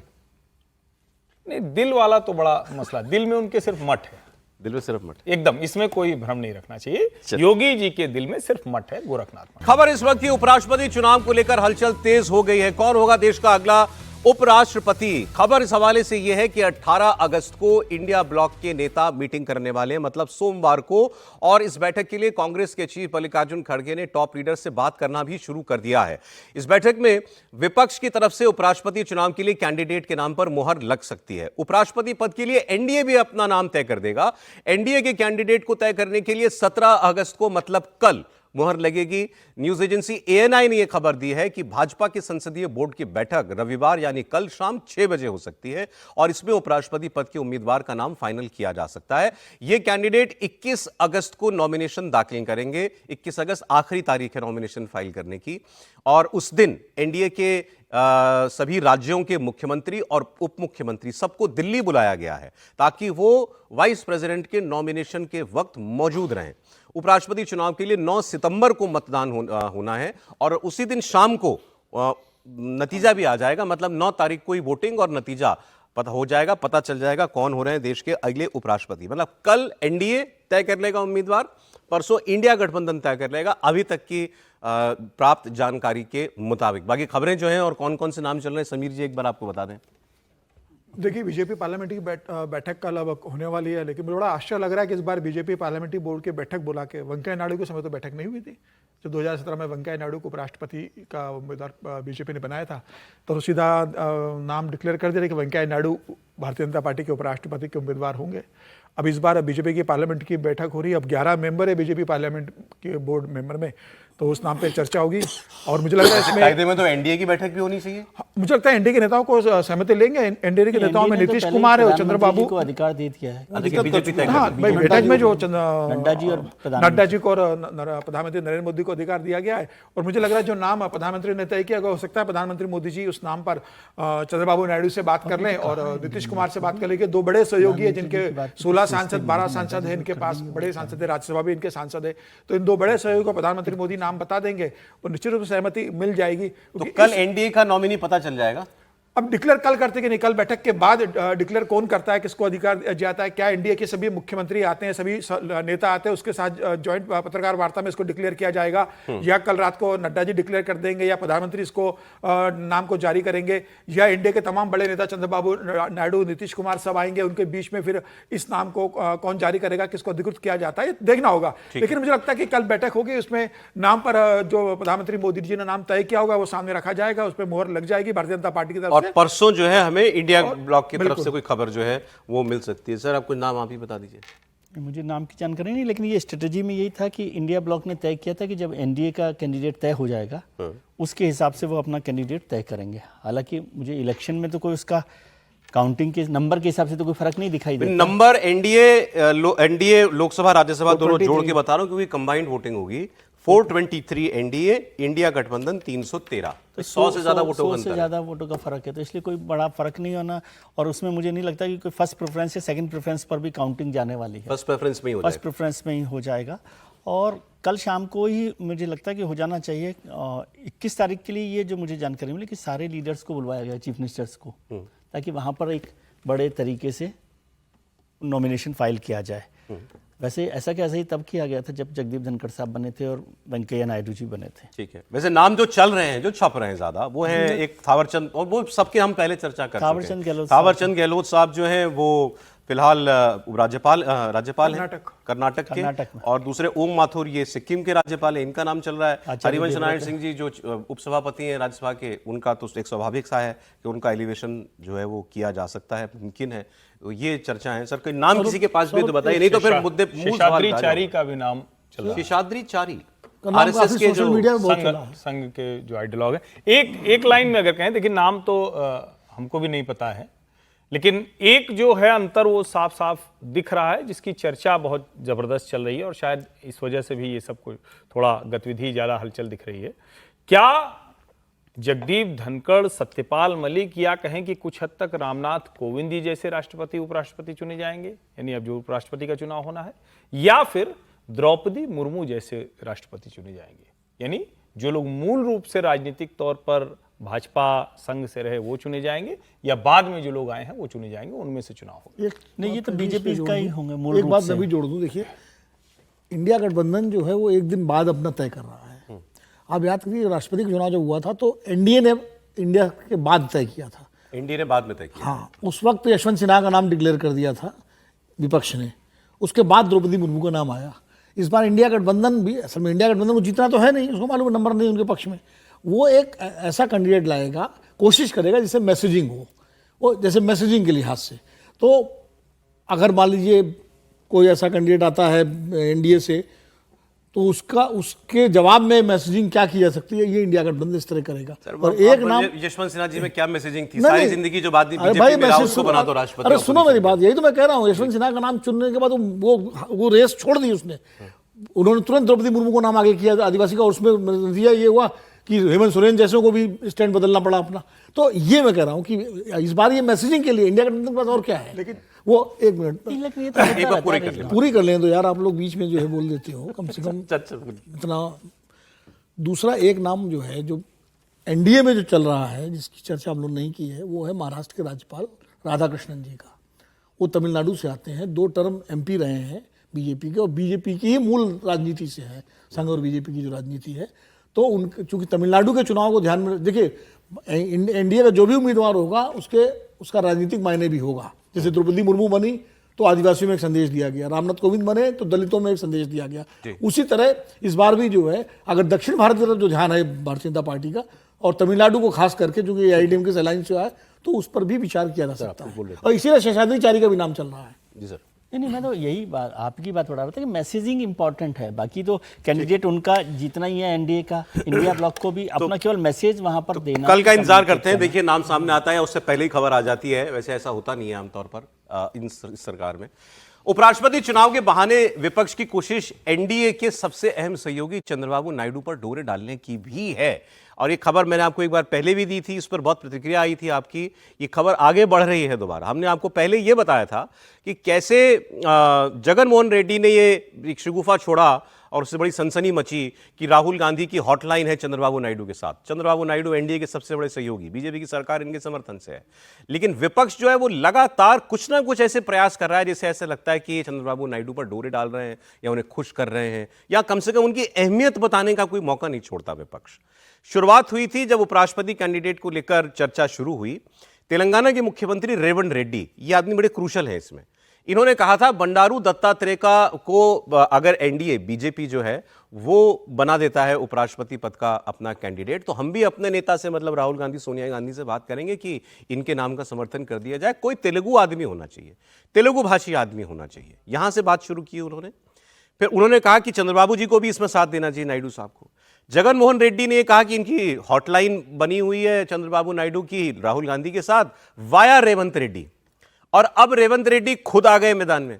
रेवंत रेड्डी ने खुलेआम तारीफ की चंद्रबाबू नायडू की, और इससे तो यहां तक बात बढ़ गई कि चर्चा होने लगी क्या कोई मिड टर्म इलेक्शन जैसा माहौल बनाने की तैयारी हो रही है। चंद्रबाबू नायडू अगर आप सपोर्ट ले लें इस सरकार से तो भाई एक माहौल तो तैयार होगा ही, लेकिन वो बहुत दूर की बात लगती है। लेकिन ये बार बार ये बयान क्या बता रहे हैं? अब रेवंत रेड्डी ने भरे मन से चंद्रबाबू नायडू की तारीफ की। उन्होंने कहा कि हमारे प्रोफेशन में, नेतागिरी में, किसी को क्रेडिट देने का कोई रिवाज नहीं है, और चंद्रबाबू नायडू को कोई पसंद करे या ना करे, लेकिन हैदराबाद हाईटेक सिटी बनाने का पूरा क्रेडिट अगर किसी को जाता है तो वो चंद्रबाबू नायडू है। నాయుడు అంటే సగం మంది అవుననొచ్చు కాదనొచ్చు, కానీ 100% హైటెక్ సిటీ ఎవరు కట్టిరు అంటే చంద్రబాబు నాయుడు కట్టిండు అని చెప్పాల్సిందే కదా. ఆ వ్యక్తి కొందరికి నచ్చొచ్చు. Gandhi talk about that. He doesn't. Rahul Gandhi does not talk about Andhra because Chandrababu Naidu is in touch with Rahul Gandhi through Revanth Reddy on a hotline. Is it not a fact? What should I comment on someone like Rahul Gandhi who himself is not sincere to what he does? ये पुराना बयान था वो जिससे पहले आपने सुना, तारीफ कर रहे थे चंद्रबाबू नायडू किस वाली चर्चा करेंगे, पहले हिस्से सब जुड़ रहा है। और रेवंत रेड्डी कहते हैं तेलुगु आदमी को बनाओ उपराष्ट्रपति, हम समर्थन कर देंगे, चंद्रबाबू नायडू भी साथ देंगे। फिर ये कहते हैं इनकी दोनों की बात होती है राहुल गांधी की, अब वो इनकी तारीफ कर रहे हैं। लोगों को लगेगा ना भी कुछ पक रहा है क्या विपक्ष के और चंद्रबाबू नायडू के बीच में, बताइए त्रिपाठी। नहीं देखिए, मुझे लगता है कि राजनीति करना तो यही है, और राजनीति का कोई अवसर है अगर तो उसको करना चाहिए, लेकिन कुछ घटनाक्रम देखकर उसको अगर समझें, जगन मोहन रेड्डी की हालत बहुत खराब है, बहुत वो अच्छी स्थिति में नहीं है राजनीतिक तौर पर। चंद्रबाबू नायडू बहुत पके हुए, बहुत सीजन लीडर थे, वो उस लड़ाई से निकल आए, वरना एक समय में लग रहा था कि चंद्रबाबू नायडू और उनके बेटे की तो राजनीति पूरी तरह से खत्म हो गई। अब उसी अवस्था में जगन मोहन पहुंचे हैं। जगन मोहन के ऊपर मतलब कितने तरह के घोटालों के आरोप हैं उसकी कल्पना नहीं की जा सकती है। ढेर सारे घोटालों के आरोप हैं, भ्रष्टाचार के आरोप हैं, जो आमतौर पर सरकार जाने के बाद होता है। अब उन्होंने ये जो कहा उसमें दोनों बातें उन्होंने कही। एक तो ये कहा कि चंद्रबाबू नायडू वो राहुल गांधी के साथ लाइन पर हैं, हॉटलाइन पर हैं वाया रेवंत रेड्डी। दूसरा उन्होंने कहा कि राहुल गांधी अपने काम के प्रति ईमानदार नहीं है। तो खबर तो उन्होंने जो कहते हैं ना कि कट्टम कुट्टम हो गया, खबर जो है उन्होंने खत्म कर दी। वो कह रहे हैं कि हॉटलाइन पर हैं और राहुल गांधी अपने काम के प्रति ईमानदार नहीं है। तो अगर राहुल गांधी ईमानदार नहीं तो फिर वो क्या ईमानदारी से कर पाएंगे। लेकिन मुझे इसमें जो सबसे अच्छी बात दिखी जो रेवंत रेड्डी ने किया है, ये सामान्य काम नहीं है। हर कोई जानता रहता है फलाना काम इस मुख्यमंत्री का है, इस सरकार का है, लेकिन जैसे ही आए अपना वाला नया वाला लगवा के, बढ़िया वाला पत्थर और लगवा के उस पर चिपका देते हैं। और अगर रेवंत रेड्डी मुख्यमंत्री होते हुए कह रहे हैं कि हैदराबाद किसी ने बनाया, वो चंद्रबाबू नायडू ने, तो उसको समझ सकते हैं कि एक तरह से वो बड़ा जेस्चर है। अब क्या साउथ वाली भावना प्रबल होगी? तो करनी चाहिए भाई, हर किसी को करनी चाहिए। प्रतिभा पाटिल थी तो शिवसेना ने उसी आधार पर समर्थन दे दिया था। तो ऐसा नहीं है अगर कोई नाम आता है किसी का तो, लेकिन मुझे नहीं लगता कि एनडीए आज की स्थिति में जहां खड़ा है उसमें विपक्ष को बहुत ज्यादा मैन्यूवरिंग करने की स्थिति है। अच्छा, थोड़ा पॉलिटिकल चलेगा इधर से उधर, लेकिन मुझे नहीं लगता कि बहुत कुछ ऐसा होगा कि जब हम लोग ये सब चर्चा कर रहे हैं। और अभी विनोद जी ने बड़ी अच्छी बात कही कि द्रौपदी मुर्मू बना दिया था, सारा खेल खत्म हो गया था, तो आखिर ये तो इस बार भी करने की तैयारी होगी। ऐसा कोई व्यक्ति लाएंगे जिससे कि ये वाला मामला उठे नहीं। लेकिन ये रेवंत रेड्डी खिलाड़ी आदमी लगते हैं। ये वैसे तो खेले खाए हैं, ये शुरुआत की एबीवीपी से, आरएसएस से, बिल्कुल, उसके बाद चले गए ये चंद्रबाबू नायडू की पार्टी से विधायक रहे ना। बिल्कुल, बड़े नेता रहे, उनके करीबी रहे चंद्रबाबू नायडू के समय। उनके जब उन्होंने पार्टी तोड़ी उनके समय उनके बहुत करीबी नेताओं में रहे। और एबीवीपी से बैकग्राउंड का रहा है, राजनीति के का जो कहते हैं एबीसीडी, वो तो उन्होंने मतलब बीजेपी में ही सीखी हुई है। तो वो जो सीखी हुई जो राजनीति है उसी तरह की राजनीति वो अपने राज्य में मुख्यमंत्री बनने की बात कर रहे हैं। लेकिन एक बात और है, जब रेवंत रेड्डी का चुनाव हुआ था मुख्यमंत्री के रूप में, कांग्रेस ने किया था, तब चंद्रबाबू नायडू ने तारीफ की थी कि अच्छा मुख्यमंत्री तेलंगाना को मिलने जा रहा है। मुझे अच्छा लगा कि रेवंत रेड्डी को कांग्रेस पार्टी ने अपना मुख्यमंत्री के रूप में चुना। पूछो कोई सेटिंग हो रही है क्या इनकी रेवंत रेड्डी के जरिए कांग्रेस और चंद्रबाबू नायडू की? देखिए अब राजनीति कैसी, अगर आंध्र प्रदेश और तेलंगाना को अगर आप देखेंगे तो पहले तो तेलंगाना आंध्र प्रदेश में ही था, उसके बाद वो राज्य बना है। और आज अगर देखे जाए तो कई लोगों के राजनीतिक हित भी जो है, व्यवसायिक हित है, राजनीतिक हित है, वो तेलंगाना और आंध्र प्रदेश में मिले हुए।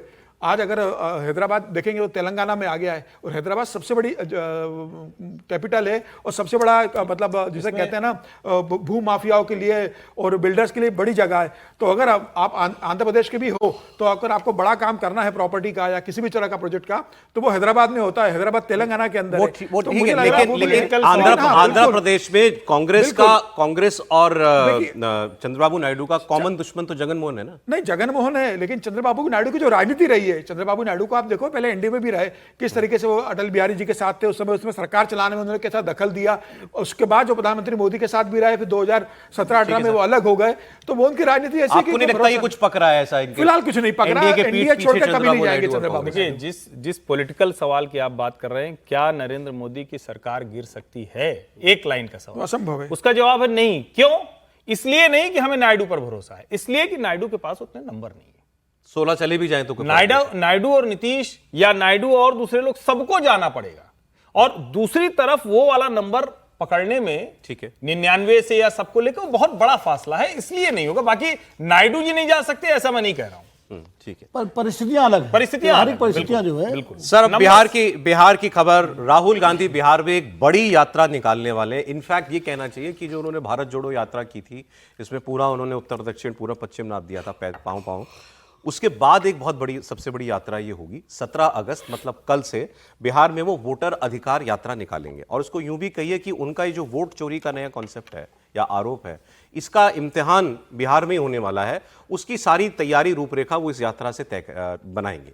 रोहतास के सासाराम से शुरू होगी यात्रा, 1 सितंबर को पटना के गांधी मैदान में रैली के साथ समाप्त होगी। मतलब 16 दिन 16 रातें बिताएंगे राहुल गांधी बिहार में। यात्रा 23 जिलों से होकर के गुजरेगी। इसमें कांग्रेस के अध्यक्ष मल्लिकार्जुन खड़गे जी होंगे, आरजेडी के तेजस्वी यादव और बिहार में गठबंधन के सभी 6 पॉलिटिकल पार्टीज के नेता शामिल होंगे। इनफैक्ट अभी हाल ही में एक मजेदार बात हुई थी, प्रशांत किशोर ने, वो भी खुद अपनी यात्रा पर निकले हुए हैं और उनको भी अच्छा क्राउड मिल रहा है। वो तो सतत यात्रा पर ही है। हाँ, वो तो सच में पार्टी जब से बनाई उससे पहले से यात्रा पे है। उन्होंने राहुल गांधी को एक चैलेंज दिया था। उन्होंने कहा था, राहुल गांधी बिहार के किसी भी गांव में एक रात बिताकर तो मुझे दिखा दें, तो मैं मान जाऊंगा कि ये वाकई नेतागिरी करने आए हैं बिहार में। लेकिन राहुल गांधी एक नहीं, अब 16 रातें और दिन बिताएंगे। कांग्रेस का दावा है कि यह यात्रा वोट बचाने के लिए है, जबकि आम आदमी का वोट बचाने के लिए है। और बीजेपी ने इसे लोकतंत्र को कमजोर करने की यात्रा करार दिया। अभी राहुल गांधी के सोशल मीडिया अकाउंट एक्स पर आप जाइए, उन्होंने एक वीडियो भी ट्वीट किया है। कांग्रेस वाले वीडियो अच्छे बनवाते हैं, कहना पड़ेगा। उस वीडियो में बड़ा प्रोफेशनल तरीके से किसी से बनवाया है कि थाने में जाकर के करें, अच्छे बनवाते हैं। के मेनन को क्वालिटी, मैंने वीडियो क्वालिटी की बात, के मेनन जी को लोग याद रखेंगे ना। अभी वो बताइएगा, बता दीजिएगा। ये वीडियो बनाया कि थाने में जाता है, गरीब आदमी कहता है साहब चोरी हो गई, थानेदार सो रहा होता है, जगता है, क्या हो गया, भैंस चोरी हो गई, गाड़ी साइकिल चोरी हो गई, तो नहीं साहब वोट चोरी हो गया। तो ये माहौल बिहार में बनाया जा रहा है। और जो आप जिस बात का आप जिक्र कर रहे हैं, एक कट एंड पेस्ट वीडियो था जिसमें एक्टर के मेनन का भी कोई डायलॉग यूज कर लिया गया था उनकी वेब सीरीज का। उन्होंने बाद में अपने आप को उससे डिसोसिएट किया, अलग किया कि मेरा इस मुहिम से कोई लेना देना नहीं है, उसकी बात को कर रहे थे। बट सर 16 दिन 16 रातें बिहार में राहुल गांधी रहेंगे, बेहतर बात है, अच्छा है। और इसमें मुझे ये पीके वाली बाइट सुनवा दूं सर उसके बाद? हाँ, एक बार प्रशांत किशोर की बात सुनवा दीजिए। उन्होंने चैलेंज दिया था, पहले वही सुन। राहुल गांधी बिहार के किसी गांव में एक रात अगर रहे हो पूरे जीवन में तो हमको बता दें। एक रात पूरे जीवन में राहुल गांधी एक रात अगर किसी बिहार के गांव में रह के दिखा दें तो हम मान लेंगे। अरे भाई, तुम दिल्ली में बैठ के बिहारियों के नाम पर हंसते हो और यहां पर आके बैठ के ज्ञान दे रहे हो। बताइए। अब जवाब तो राहुल जी ने दे दिया, आपने बता ही दिया उनको कि 16 रातें वहां पर रह रहे हैं। ठीक है, पॉलिटिकल स्टेटमेंट होता है। मैं जिस तरह से प्रशांत जी बोल रहे हैं, वो एक चैलेंज करने के लिए बिल्कुल अपने आप को लाइमलाइट में, आप राहुल को चैलेंज कर रहे हो तो वैसे भी लाइमलाइट में आते ही बड़ा कद हो जाता है आपका। वो तो अभी जितनी रातें उन्होंने गुजारी है उसका नतीजा तो अभी पता पड़ जाएगा चुनाव में, प्रशांत किशोर जी का। तो ये कोई बहुत महत्वपूर्ण बात नहीं है, लेकिन मुझे लगता है कि ये भारत यात्रा के बाद राहुल गांधी का एक बेहतर राजनीतिक कदम है। और इसका सरकार बनाने में कितना फायदा होगा नहीं होगा, लेकिन कांग्रेस के लिए एक बड़ा फायदा होगा। और ये जो वोट चोरी, फिर हम इस पर चर्चा करेंगे कि वोट चोरी है कि नहीं है, लेकिन उनका जो कैंपेन है ना, उसमें उनको मजबूती मिलेगी इस नजरिए से कि जो लोग अपने आप को एग्रीड पार्टी समझते हैं, ऐसे समझे कि चुनावी मतलब माहौल में तो लॉन्च यहीं से होगा, लॉन्च आरोप यहाँ से लॉन्च होगा यहाँ से कि आपका वोट छीन रहा है, सरकार आपका वोट छीन रहा है। और मैं इसको फिर से, मतलब ये एग्जेजरेशन भी हो सकता होगा यदि नतीजा पता पड़ेगा कि ये संविधान बदलने का जो कैंपेन राहुल गांधी ने 2024 में लिया था जी, उस रेफरेंस में जाएगा। अब कितना आगे जाता है मुझे नहीं पता, लेकिन ये उस रेफरेंस पर है। और मैं फिर से कह रहा हूँ कि इसमें जो सिमरिंग पॉइंट है, जो सिमर कर रहा है, वो पॉइंट है कि वोट कटने का मतलब है कि आपको सरकार की सभी योजनाओं से बेदखल होना। और वो जो है वो मैसेज है उसके अंदर। अब राहुल गांधी इसको ऐसे आर्टिकुलेट करते हैं कि नहीं, ये नहीं पता। पार्टी के कार्यकर्ता तो कर ही रहे हैं, राहुल गांधी करेंगे कि नहीं करेंगे अब वो तो कैंपेन में पता पड़ेगा, लेकिन वो उनका आर्टिकुलेशन यही है कि तुम्हारा वोट काटेगी पहले सरकार, फिर तुमको योजनाओं का लाभ मिलेगा। हाँ, तो वो ज्यादा असर पड़ता है ना, लोगों को वोट काटने का तो पड़ेगा कि नहीं पड़ेगा, लेकिन योजनाओं का लाभ यदि नहीं लाभ मिल रहा वो नहीं। और दूसरा आपने कहा कि राहुल गांधी को ये लगता होगा कि जो कामयाबी इनको ये संविधान खत्म कर देंगे वाले मुहिम से मिला लोकसभा चुनाव में, वो इस मुद्दे से भी उनको मिल सकता है। सर देखिए, संविधान वाला मुद्दा राहुल गांधी ने अभी तक छोड़ा नहीं है। वो अभी तक संविधान वाली किताब लेकर के ही अपनी बात कहते हैं, लाल किताब, और उनकी जो टीम है वो बराबर संविधान सम्मेलन भी कर रही है। ये उसी मुद्दे का जो ये वोट चोरी का, तथाकथित वोट चोरी का जो मुद्दा है, ये उसी का एक एक्सटेंशन, नया स्टेप है। क्योंकि लोकसभा चुनाव में जो नैरेटिव बनाया और उसका फायदा उनको मिला, खुद बीजेपी मानती है, हालांकि वो उसको फॉल्स नैरेटिव कहती है, लेकिन मानती है कि जो नुकसान उसका हुआ वो उसी वजह से हुआ। तो इसीलिए राहुल गांधी को एक हौसला बढ़ा और वो इसको बिहार में टेस्ट कर रहे हैं। और अगर बिहार में ये सफल होता है चुनाव में ये मुद्दा, तो फिर इसको जैसे SIR पूरे देश में होगी तो फिर अपने मुद्दे को भी पूरे देश में ले जाएंगे। तो ये एक तरह से उनका टेस्टिंग ग्राउंड है और एक तरह से पॉलिटिकल मूव है भारत जोड़ो यात्रा के बाद, और संविधान वाला जो नैरेटिव था, संविधान बचाओ जो यात्रा थी, उसके बाद ये बड़ा पॉलिटिकल मूव। सर एक खबर आ रही है और ये भी पॉलिटिकली लोडेड खबर है। बंगाल में, माफ कीजिएगा, फिल्म बंगाल फाइल्स के ट्रेलर लॉन्च पर हंगामा हो रहा है। कोलकाता में इस फिल्म का ट्रेलर लॉन्च था आज, लेकिन वहां पर काफी हंगामा हो गया। अब बंगाल फाइल्स बनी है दरअसल चुनावी हिंसा के ऊपर। विवेक अग्निहोत्री जिन्होंने कश्मीर फाइल्स बनाई थी फिल्म, ताशकंद फाइल्स भी बनाई थी, इन्होंने ये फिल्म बनाई है।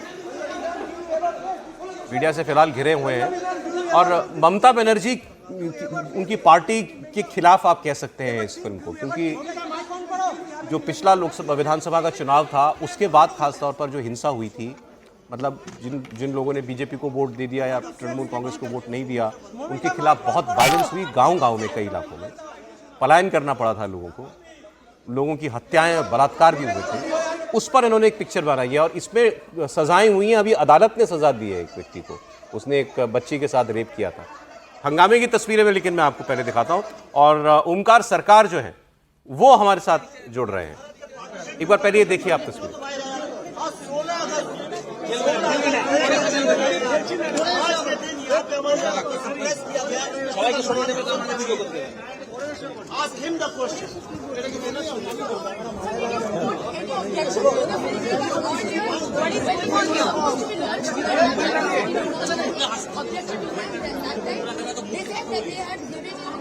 कुछ जिरह सी उनकी हो रही है, विवेक अग्निहोत्री किसी से बहस कर रहे हैं। वैसे तो आज ये ट्रेलर लॉन्च था तो हो जाना चाहिए था शांति से। ओंकार सरकार हमारे साथ जुड़े हैं, हमारे सहयोगी कोलकाता से। क्या हुआ लॉन्च के मौके पर ओंकार? देखिए, आज ITC होटल पर द बंगाल फाइल्स इस फिल्म का ट्रेलर का रिलीज था। तो ट्रेलर रिलीज का जो प्रोग्राम था, वो जब प्रोग्राम चल रहा था, अचानक से ITC होटल के जितने भी लोग थे वहां पर पहुंच गए और पहुंचने के बाद उन ट्रेलर को बंद करने के लिए कहा गया। हालांकि इसके बाद जैसे कि देखा गया, विवेक अग्निहोत्री ने काफी समय से इस होटल के जितने भी लोग थे उनसे बहस किया और बहस करने के बाद ये प्रोग्राम फिर से चालू हुआ। लेकिन विवेक अग्निहोत्री ने लगातार ये आरोप लगाया है कि ये जो फिल्म अभी तक रिलीज ही नहीं हुआ है, उसको क्यों, ट्रेलर लॉन्च को क्यों रोका जा रहा है, इसको लेकर लगातार सवाल उठा है। इसके साथ साथ पुलिस के खिलाफ भी उन्होंने आरोप लगाया है कि पुलिस ने कहा या TMC के वर्कर्स ने? देखिए, इस होटल के जितने भी लोग थे वो तो मौके पर पहुंच गए। इसके साथ साथ विवेक अग्निहोत्री ने ये भी आरोप लगाया कि पुलिस मौके पर पहुंचा, पुलिस कहीं ना कहीं जो सरकार है, सरकार के इशारों पे ये जो पूरी फिल्म की ट्रेलर की लॉन्च थी, वो लॉन्च रोकने की कोशिश किया गया। यानी कि कहीं ना कहीं ये पूरी जो फिल्म है, फिल्म तो रोकने की कोशिश किया ही जाएगा बाद में। यही भी आशंका जताते हुए उन्होंने ये कहा कि ट्रेलर लॉन्च के मौके पर पुलिस होटल के अंदर कैसे पहुंच गई और पहुंचने के बाद वो क्यों रोकने की कोशिश कर रहा था, क्योंकि सुबह से देखा जा रहा था कि इस होटल के बाहर और अंदर काफी सारे पुलिस यहाँ पर मौजूद थी पहले से, तो वो पुलिस क्यों मौजूद थी? ओंकार समय इतनी है, बहुत शुक्रिया आपका। पुलिस प्रोटेक्शन के लिए पहुंचे समझ में आता है पुलिस, लेकिन पुलिस अगर रुकने के लिए कह रही है लॉन्च को तो ये तो बिल्कुल गलत बात है। ये उनका अधिकार है विवेक अग्निहोत्री का कि अपनी पिक्चर को लॉन्च करें। अभी तो फिल्म बनी भी नहीं है, वो ट्रेलर लॉन्च करें। समीर जी कोई कमेंट? बिल्कुल निश्चित रूप से, और मुझे लगता है उन्होंने जब ट्रेलर लॉन्च करने का ये होटल बुक किया होगा, यहाँ पे लोगों को इन्वाइट किया होगा, तो पुलिस की परमिशन ली होगी ना कि हम ट्रेलर लॉन्च करने जा रहे हैं। जब पुलिस ने परमिशन दी है तो फिर पुलिस उसको रोकने कैसे जा रही? या तो उन्होंने बिना पुलिस परमिशन के लॉन्च कर रहे हैं, और पुलिस ने परमिशन दी है तो पुलिस को अधिकार नहीं है कि भाई पुलिस को तो प्रोटेक्शन देना। प्राइवेट मीडिया इवेंट है, इसमें किसी को क्या नहीं, लेकिन बता दिया जाता है कि भाई हम करने जा रहा है, कोई उधम हो सकता है तो हमें अनुमति दी जाए, सुरक्षा प्रोवाइड की जाए। कार्यक्रम में अगर फिल्म का मामला संवेदनशील है तो परमिशन ली होगी वहां पर, और अगर परमिशन ली है तो उसके बाद पुलिस को इस तरह से रोकना नहीं चाहिए। राहुल गांधी यात्रा शुरू कर रहे हैं 17 अगस्त से बिहार में। 16 दिन 16 रात बिहार में वो बिताएंगे, ये हमने आपको बताया था। और वोट अधिकार यात्रा इसका नाम होगा। रोहतास सासाराम से शुरू होगी और 1 सितंबर को इसका समापन होगा पटना में, जहां वो एक रैली करेंगे बड़ी। और ये जो वोट चोरी का वो आरोप लगा रहे हैं, इसी का एक किस्म से टेस्टिंग फेज है ये सब कुछ। बिहार चुनाव में ये मुद्दा कितना बड़ा राहुल गांधी बना पाते हैं। जो उन्होंने कहा कि ये इलेक्शन कमीशन चोरी कर रहा है, बीजेपी चोरी की सरकार बना करके सत्ता में बैठी हुई है, मोदी जी इस्तीफा दें, ये सारा माहौल जो है 2024 के लोकसभा चुनाव के तरीके से, जब संविधान बदल देगी अगर बीजेपी आ गई तो 400 पार का नारा इसीलिए दे रही है, वो सारी बातें उन्होंने तब की थी। उसका फायदा मिला। 50 से जो है 99 100 पर वो आ गई उनकी पार्टी। अब उनको लगता है इसका कि ये उसका एक्सटेंशन है, उससे बड़ा आरोप है लोगों के बीच। राहुल गांधी को लगता है कि ये मुद्दा जो है वो गर्म है, लोग इसकी चर्चा कर रहे हैं और इसका फायदा उनको होगा। ये सब बातें हमको आने वाले 3-4 महीनों में पता चलेंगी। रविशंकर प्रसाद बीजेपी के सीनियर लीडर, बिहार से ही आते हैं, सांसद, पूर्व मंत्री, उन्होंने क्या कहा है राहुल गांधी की यात्रा पर, सुनिए।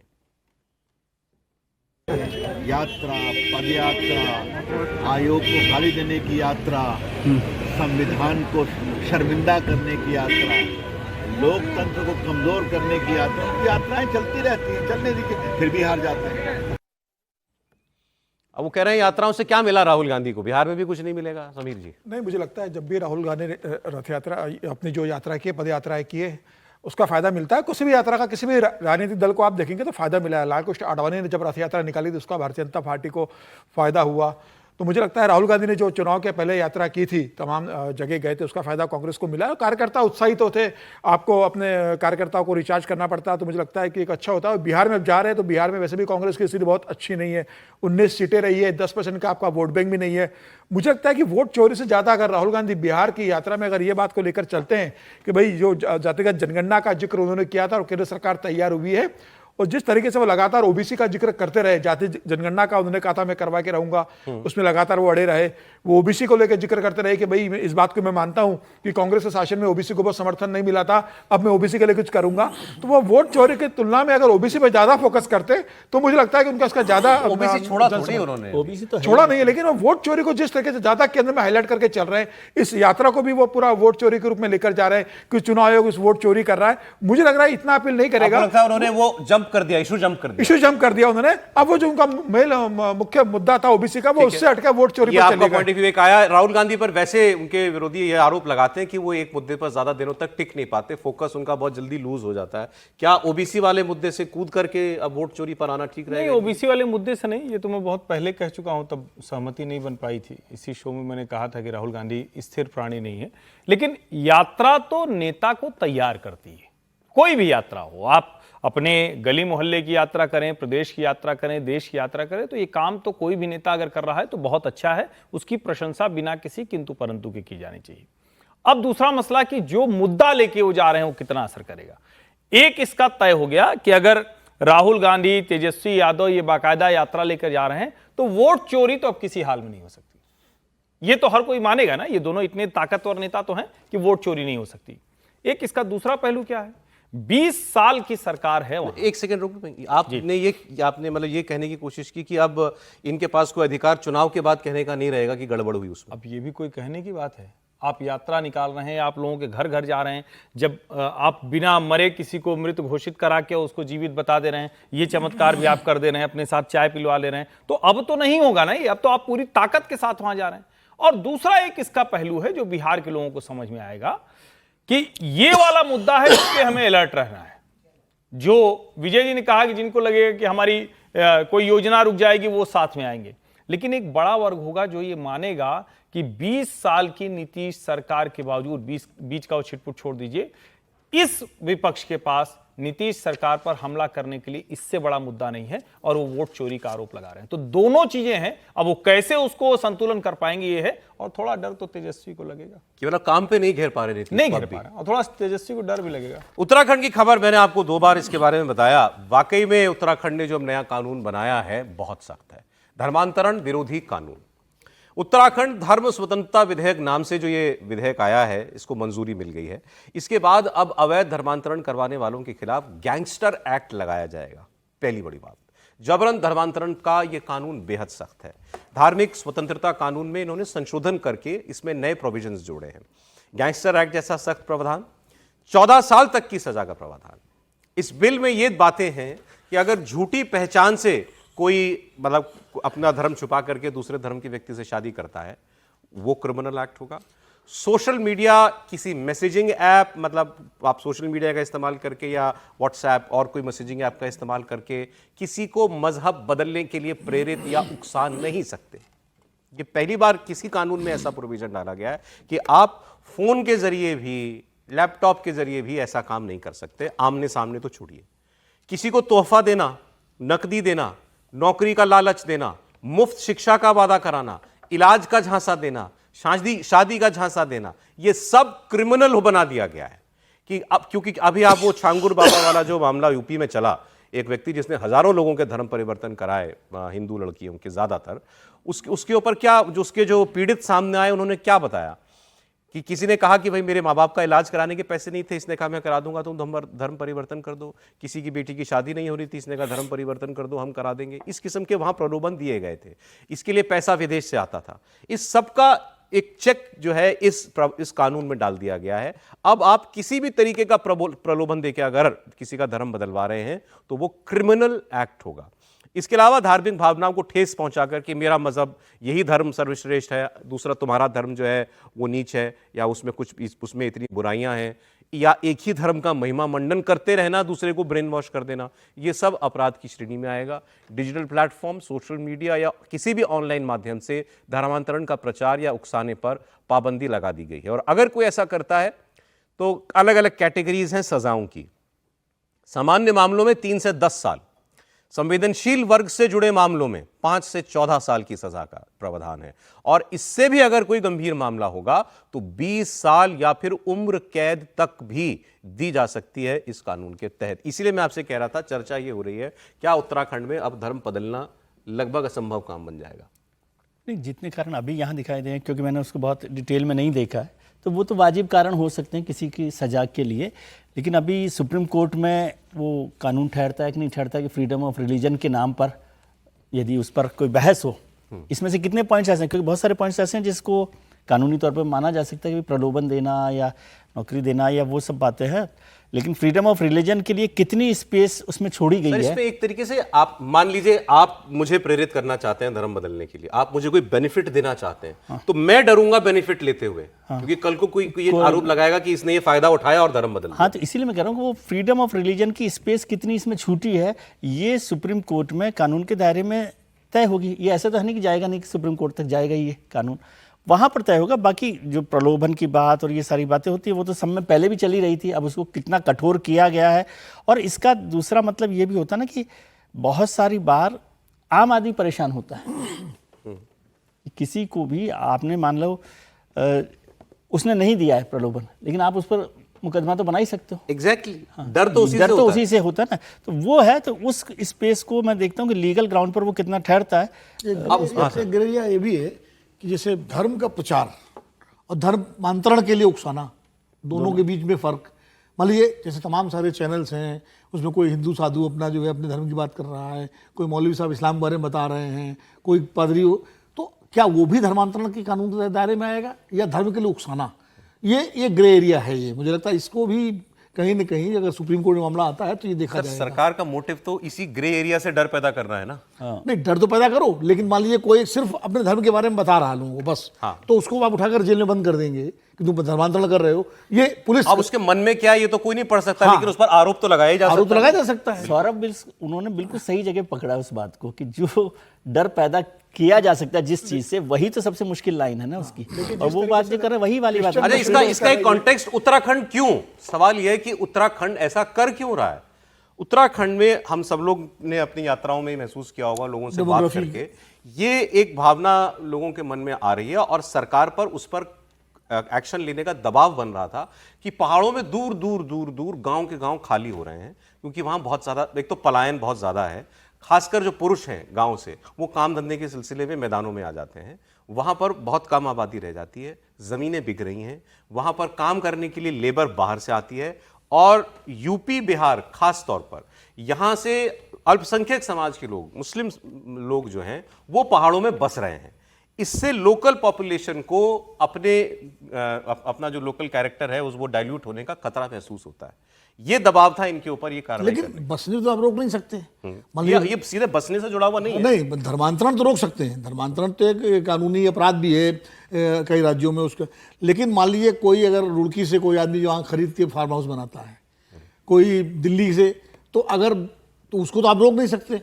अगर विनोद अग्निहोत्री जाके ले सकते हैं वहाँ पर, तो कोई यूसुफ खान भी जाके ले सकते हैं, जो भारतीय नागरिक है। सब हो ही रहा है। हाँ, तो वो अब उसको तो कैसे, तो ये धर्मांतरण पर रोक तो ठीक है, वो एक दबाव है, लेकिन धर्मांतरण का मुद्दा एक राजनीतिक मुद्दा भी बन गया है। खासकर भारतीय जनता पार्टी की सरकारें जहाँ जहाँ हैं, वो इस मुद्दे को एक तरह से इसका राजनीतिकरण भी करती हैं, और फिर इसका रिएक्शन भी होता है। इससे पहले यूसीसी जो लागू हुआ, समान नागरिक संहिता, वो उत्तराखंड में ही आई सबसे पहले। उत्तराखंड क्यों इस तरफ इतने कदम बढ़ा रहा है त्रिपाठी? देखिए, उत्तराखंड में मुस्लिम आबादी नाक के बराबर थी, और चूंकि मैं वहाँ 2003-04 में रहा भी हूँ, जब नया नया राज्य बना था, तो मुझे एक खबर के सिलसिले में कुछ करना था, तो मैं वहाँ के जो मुख्य वहाँ की मस्जिद थी, उनके जो इमाम साहब थे, उनसे जाके मिला। तो स्थिति ये थी कि घर बड़े कम थे, कुछ गिने चुने डोईवाला के पास थे, कुछ थोड़ा और इधर हरिद्वार की तरफ बढ़ते हैं, तो वहाँ थे, थोड़ा सहारनपुर की तरफ से आते, तो वहीं जमा उड़ा था, यानी यूपी की तरफ। अब मुश्किल क्या हुई है पिछले 10 वर्षों में, और जो लोग नैनीताल जाते हैं, क्योंकि मैं लगातार जाता रहा, तो बीच में भी पिछले 2 साल पहले जो मुझे बताया किसी ने, कि अचानक आप वहाँ देखेंगे कि जो भी एक शब्द रुड़की का नाम लिया ना, तो रुड़की से लेकर अलीगढ़ तक, अब आपको लगेगा कि ये कौन सा ट्रेन है, लेकिन वहाँ से मुस्लिम बहुतायत संख्या में, चाहे वो टैक्सी का कारोबार हो या दूसरे ऐसे कारोबार हो, वहाँ गए। उत्तराखंड वो जगह है जहाँ 1000 से ज़्यादा मज़ारों में, मतलब वो मज़ार कहेंगे या क्या कहेंगे, मज़ार ही कहते हैं ना, मज़ार ही कहेंगे, उसमें कोई था ही नहीं, यानी जबरी वो बना दिया गया, वहां पत्थर लगा के मजार डिक्लेयर कर दिया और कहा ये मजार है।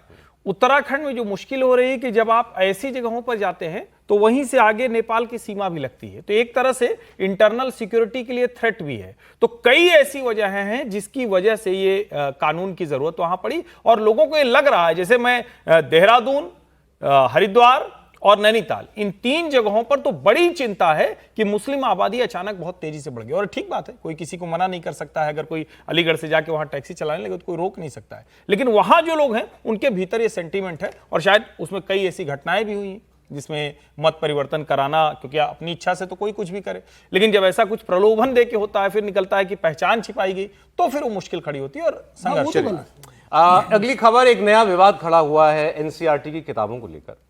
भारत पाकिस्तान बंटवारे को लेकर एनसीईआरटी ने एक नया मॉड्यूल जारी किया। इससे स्टूडेंट्स ये जान और समझ पाएं कि विभाजन क्यों हुआ, इसके पीछे जिम्मेदार कौन था। ये एनसीईआरटी का बच्चों को पढ़ाने का मकसद था।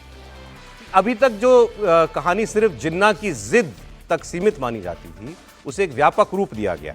एनसीईआरटी के इस खास मॉड्यूल में भारत पाकिस्तान के विभाजन के लिए 3 लोगों को मुख्य तौर पर जिम्मेदार बताया गया। पहले तो स्वाभाविक तौर पर जिन्ना है, जिन्होंने अलग देश की डिमांड की, दबाव बनाया, पाकिस्तान बनवाया। दूसरा कांग्रेस पार्टी। एनसीईआरटी के इस मॉड्यूल में कहा गया कि कांग्रेस ने खासकर नेहरू जी और पटेल के नेतृत्व में विभाजन को स्वीकार कर लिया, उसकी राह चुन ली। और तीसरे लॉर्ड माउंटबेटन, जो उस वक्त भारत के क्या सर गवर्नर जनरल, वाइसरॉय थे, गवर्नर जनरल थे, इन्होंने विभाजन को औपचारिक रूप दिया और लागू किया। तो माउंटबेटन की जल्दबाजी या माउंटबेटन की संलिप्तता, कुछ लोग कहते हैं जिन्ना के साथ भारत को बांटने की, कांग्रेस पार्टी की ये अंदर से आतुरता, उसमें वजह बताई गई है कि आपने स्वीकार कर लिया जिन्ना की डिमांड को, और जिन्ना की ये मूल मांग, इन 3 चीजों को जिम्मेदार बताया गया है। कांग्रेस पार्टी ने इस पर सख्त ऐतराज किया है, सुनिए। आग लगा दीजिए इस किताब को, अगर ये सब नहीं लिखा है तो। ये है हकीकत। ये हिंदू महासभा और मुस्लिम लीग की जुगलबंदी से पार्टीशन हुआ है। इतिहास के अगर सबसे बड़े विलेन कोई हैं तो राष्ट्रीय स्वयंसेवक संघ है। पीढ़ियां उनको माफ नहीं करेंगी जो उनका योगदान रहा है। मुखबिरी करते हुए उन्होंने अपने 25 साल उस वक्त के गुजारे और उस मुखबिरी में जुगलबंदी और की। मुस्लिम लीग के साथ, जिन्ना के साथ गए थे अडवाणी जी जिन्ना की मजार पर सजदा करने, शुक्रिया अदा करने। इसलिए जिस तरह से संस्थाओं में ये हस्तक्षेप करके इतिहास को तोड़ मरोड़ रहे हैं, हम कोई चुप बैठने वाले हैं? क्या ये इतिहास के पन्ने हटा सकते हैं ये वाले 1938 वाले, 1940 वाले, 1942 वाले? ये देखिए, इतना गहन मुद्दा है, गंभीर मुद्दा। हमारे यहाँ भी बहस शुरू हो गई ये खबर आते ही। बताइए अब ये साहब, क्या कांग्रेस पार्टी को, मतलब बच्चों को ये बताया जाएगा आज से कि देश का बंटवारा कांग्रेस पार्टी ने करवाया? देखिए, अब जब विभाजन हुआ था भारत और पाकिस्तान में, जब बंटवारा हुआ था, तो उस समय जो परिस्थितियां बनी हुई थी, तो देश इन कांग्रेस के हाथ में क्या था? अंग्रेज तो तय कर गए कि हम जाने वाले हैं, जिन्ना को पाकिस्तान देकर जाएंगे। उन्हें केक के समान काटा, पाकिस्तान जिन्ना को दिया, जिन्ना लेके चले गए अपने, उड़ गए प्लेन में कि अब मैं पाकिस्तान का राष्ट्रपति बन गया और राष्ट्र प्रमुख बन गया हूँ। और भारत को यहाँ हिस्सा, जो बसा हिस्सा मिला, कांग्रेस को स्वीकार ही करना था। क्या कांग्रेस के हाथ में वो ताकत थी कि अंग्रेजों से कह सकते थे कि भाई आप मत जाइए, आप रुकिए? उस समय कांग्रेस को निकालने का इतना आंदोलन चला और इसमें तो उन्होंने भला हो कि गांधी जी का जिक्र नहीं किया कि गांधी भी जिम्मेदार थे। तो गांधी ने तो कहा था ना कि भाई अगर बंटवारा होगा तो मेरी लाश पे होगा, तो गांधी जी को छोड़ दिया और पटेल साहब को लेकर आ गए। जो पटेल साहब, मतलब जिसके पटेल साहब के अब गुजरात से आते हैं, तो अब मोदी जी और शाह जी क्या इस बात पर सहमत होंगे कि एनसीईआरटी किताब ने पटेल को विभाजन का प्रमुख अपराधी बता दिया है? भाई आप गांधी को छोड़ के पटेल को नहीं बताया होगा, लेकिन उस वक्त कांग्रेस की लीडरशिप तो नेहरू जी और पटेल जी के हाथ में थी। नहीं, नेहरू जी के पास थी ना, प्रधानमंत्री नेहरू जी थे, कांग्रेस का अध्यक्ष नेहरू जी के कहने पे थी, गांधी जी के कहने में थी। पटेल जी तो वही कहते थे जो नेहरू जी कहते थे। तो आप अगर सीधे सीधे पटेल साहब को लेकर आ रहे हो, गांधी जी को छोड़ रहे हो। आप ही लोगों ने बताया कि सारी कांग्रेस पार्टी चाहती थी कि पटेल साहब पहले प्रधानमंत्री हो, सारे राज्य प्रमुखों ने उनकी यही कहा था, अध्यक्ष बने पहले, उसमें उसके बाद ही प्रधानमंत्री का वो था। हाँ, वही मतलब वही बनते लीडरशिप में। नहीं, ये बात भी पूरी तरह से सही नहीं है। कांग्रेस ने ये जरूर कहा था कि भाई पटेल लोकप्रिय थे, लेकिन दुनिया और देश के अंदर तो जवाहरलाल नेहरू ज्यादा लोकप्रिय थे ना। तो पटेल साहब ने कहा भी था कि कांग्रेस में मैं जरूर लोकप्रिय हो सकता हूं, लेकिन दुनिया में लोकप्रियता तो नेहरू की क्या आर्गुमेंट है कि दोष देना था तो केवल नेहरू जी को देते? सरदार तय था बंटवारा। अब कांग्रेस थी इसलिए कांग्रेस के माथे में मरा गया है। उस समय कोई दूसरी पार्टी होती, कोई दूसरा आजादी का नेतृत्व करता, उसके माथे मरा जाता। तो ऐसा कुछ नहीं। हमने भी, हम सब भी मतलब 2-5 साल इधर उधर करके एक ही टाइम पीरियड में निकले, पढ़ के एनसीईआरटी की किताबें ही पढ़ी हैं। एनसीईआरटी ने किसी को दोष कभी नहीं दिया, बताया कि ये परिस्थितियां थी देश, हम जो सरल भाषा में, ये परिस्थितियां थी, जिन्ना ने, मुस्लिम लीग ने डिमांड की, देश में दंगे शुरू हो गए, बहुत दबाव था और जिन्ना की बात अंग्रेजों ने मान ली। इतनी बात सरल भाषा में बताई जाती थी। अब आप किसी को एट्रीब्यूट कर रहे हैं कि ये जिम्मेदार हैं। वो विलन अभी तक भारत के बच्चों को जो पढ़ाया जाता है उसमें केवल जिन्ना थे या कुछ रूप से अंग्रेज थे। अब उसमें कांग्रेस पार्टी को बीच में डाला जा रहा है, क्या ये ठीक है त्रिपाठी जी? नहीं, मुझे लगता है कि मतलब इतिहास तो बहुत अच्छा नहीं होता है ना। इतिहास कोई बढ़िया वाली, अच्छी वाली रसमलाई थोड़ी ना है कि हर वक्त आपको मीठी मीठी बढ़िया बढ़िया लगेगी। और जिन्ना चले गए, दूसरा मुल्क बना लिया, तो उनको आप गाली देंगे? क्या जिन्ना अकेले की कोई हैसियत थी क्या? और मतलब बड़ा विचित्र है कि हम ये कह रहे हैं कि कांग्रेस को ना कहें, नेहरू जी को ना कहें। उस वक्त के जितने ऐतिहासिक दस्तावेज हैं, वो हम अभी की बात नहीं कर रहे हैं, छोड़ दीजिए, ये 10 साल की बात नहीं है। कांग्रेस के शासनकाल के सारे दस्तावेज पढ़िए और नेहरू जी के, आप उसको असहाय होना कह लीजिए, बेबस हो जाना कह लीजिए, पंजाब और बंगाल प्रांत जिस तरह से जलने लगा उसको न नियंत्रित कह पाना कह लीजिए, कांग्रेस के भीतर का जो असंतोष था उसको कह लीजिए। लेकिन यह तो मानना पड़ेगा ना कि कांग्रेस पार्टी इन कमांड थी। आप उसके लिए राष्ट्रीय स्वयंसेवक संघ, जनसंघ को जिन चीजों का कोई वास्ता नहीं, उसके लिए रोज दोषी ठहराते हैं। आप जाने क्या क्या पढ़ाते हैं। मैं फिर कह रहा हूं, इतिहास तो यही था जो बताया जा रहा है। अभी तक जो था वो छिपाया गया। हमारे लिए था कि भाई नेहरू जी प्रथम प्रधानमंत्री थे तो उनकी बात न करें। हमें ये तो कहना पड़ेगा ना कि माउंट बेटन के साथ जो बार्गेन पावर थी वो नेहरू जी क्यों नहीं हासिल कर सके। ठीक है, final comment sir Vijay ji. हमें बोलना है। अच्छा सॉरी, रहेगा। पहले आप इस पर चर्चा कीजिए ना। आप थोड़ा सा सर, इसी में गए 10 सेकंड, आप बोलिए सर पहले। कह रहा हूं कि यदि आपने पढ़ा हो, एक तो इसका इंटेंशन साफ है कि भाई कांग्रेस को विलन बनाया जाए, इसमें तो कोई शक नहीं है। इतिहास पर हम बात करेंगे।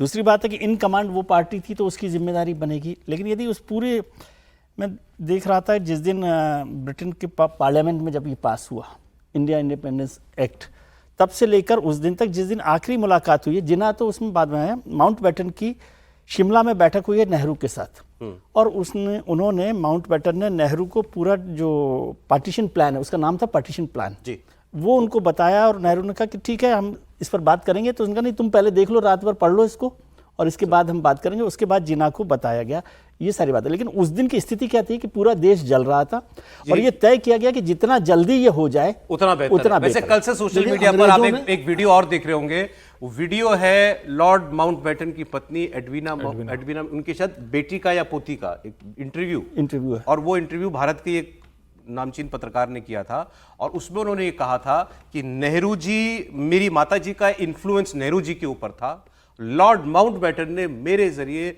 नेहरू जी पर अपना इन्फ्लुएंस इस्तेमाल किया। ये उस इंटरव्यू में लेकिन हम बार बार जब नेहरू को दोष देते हैं या पटेल को दोष दें या जिन्ना को दें, तो हम भूल जाते हैं कि इस पूरे विभाजन की तैयारी अंग्रेजों ने की थी और पूरा इसका प्लान था, चर्चिल प्लान था। अगर आप उसकी जो फाइल देखिए, लॉर्ड माउंटबेटन ने उसको एग्जीक्यूट किया था।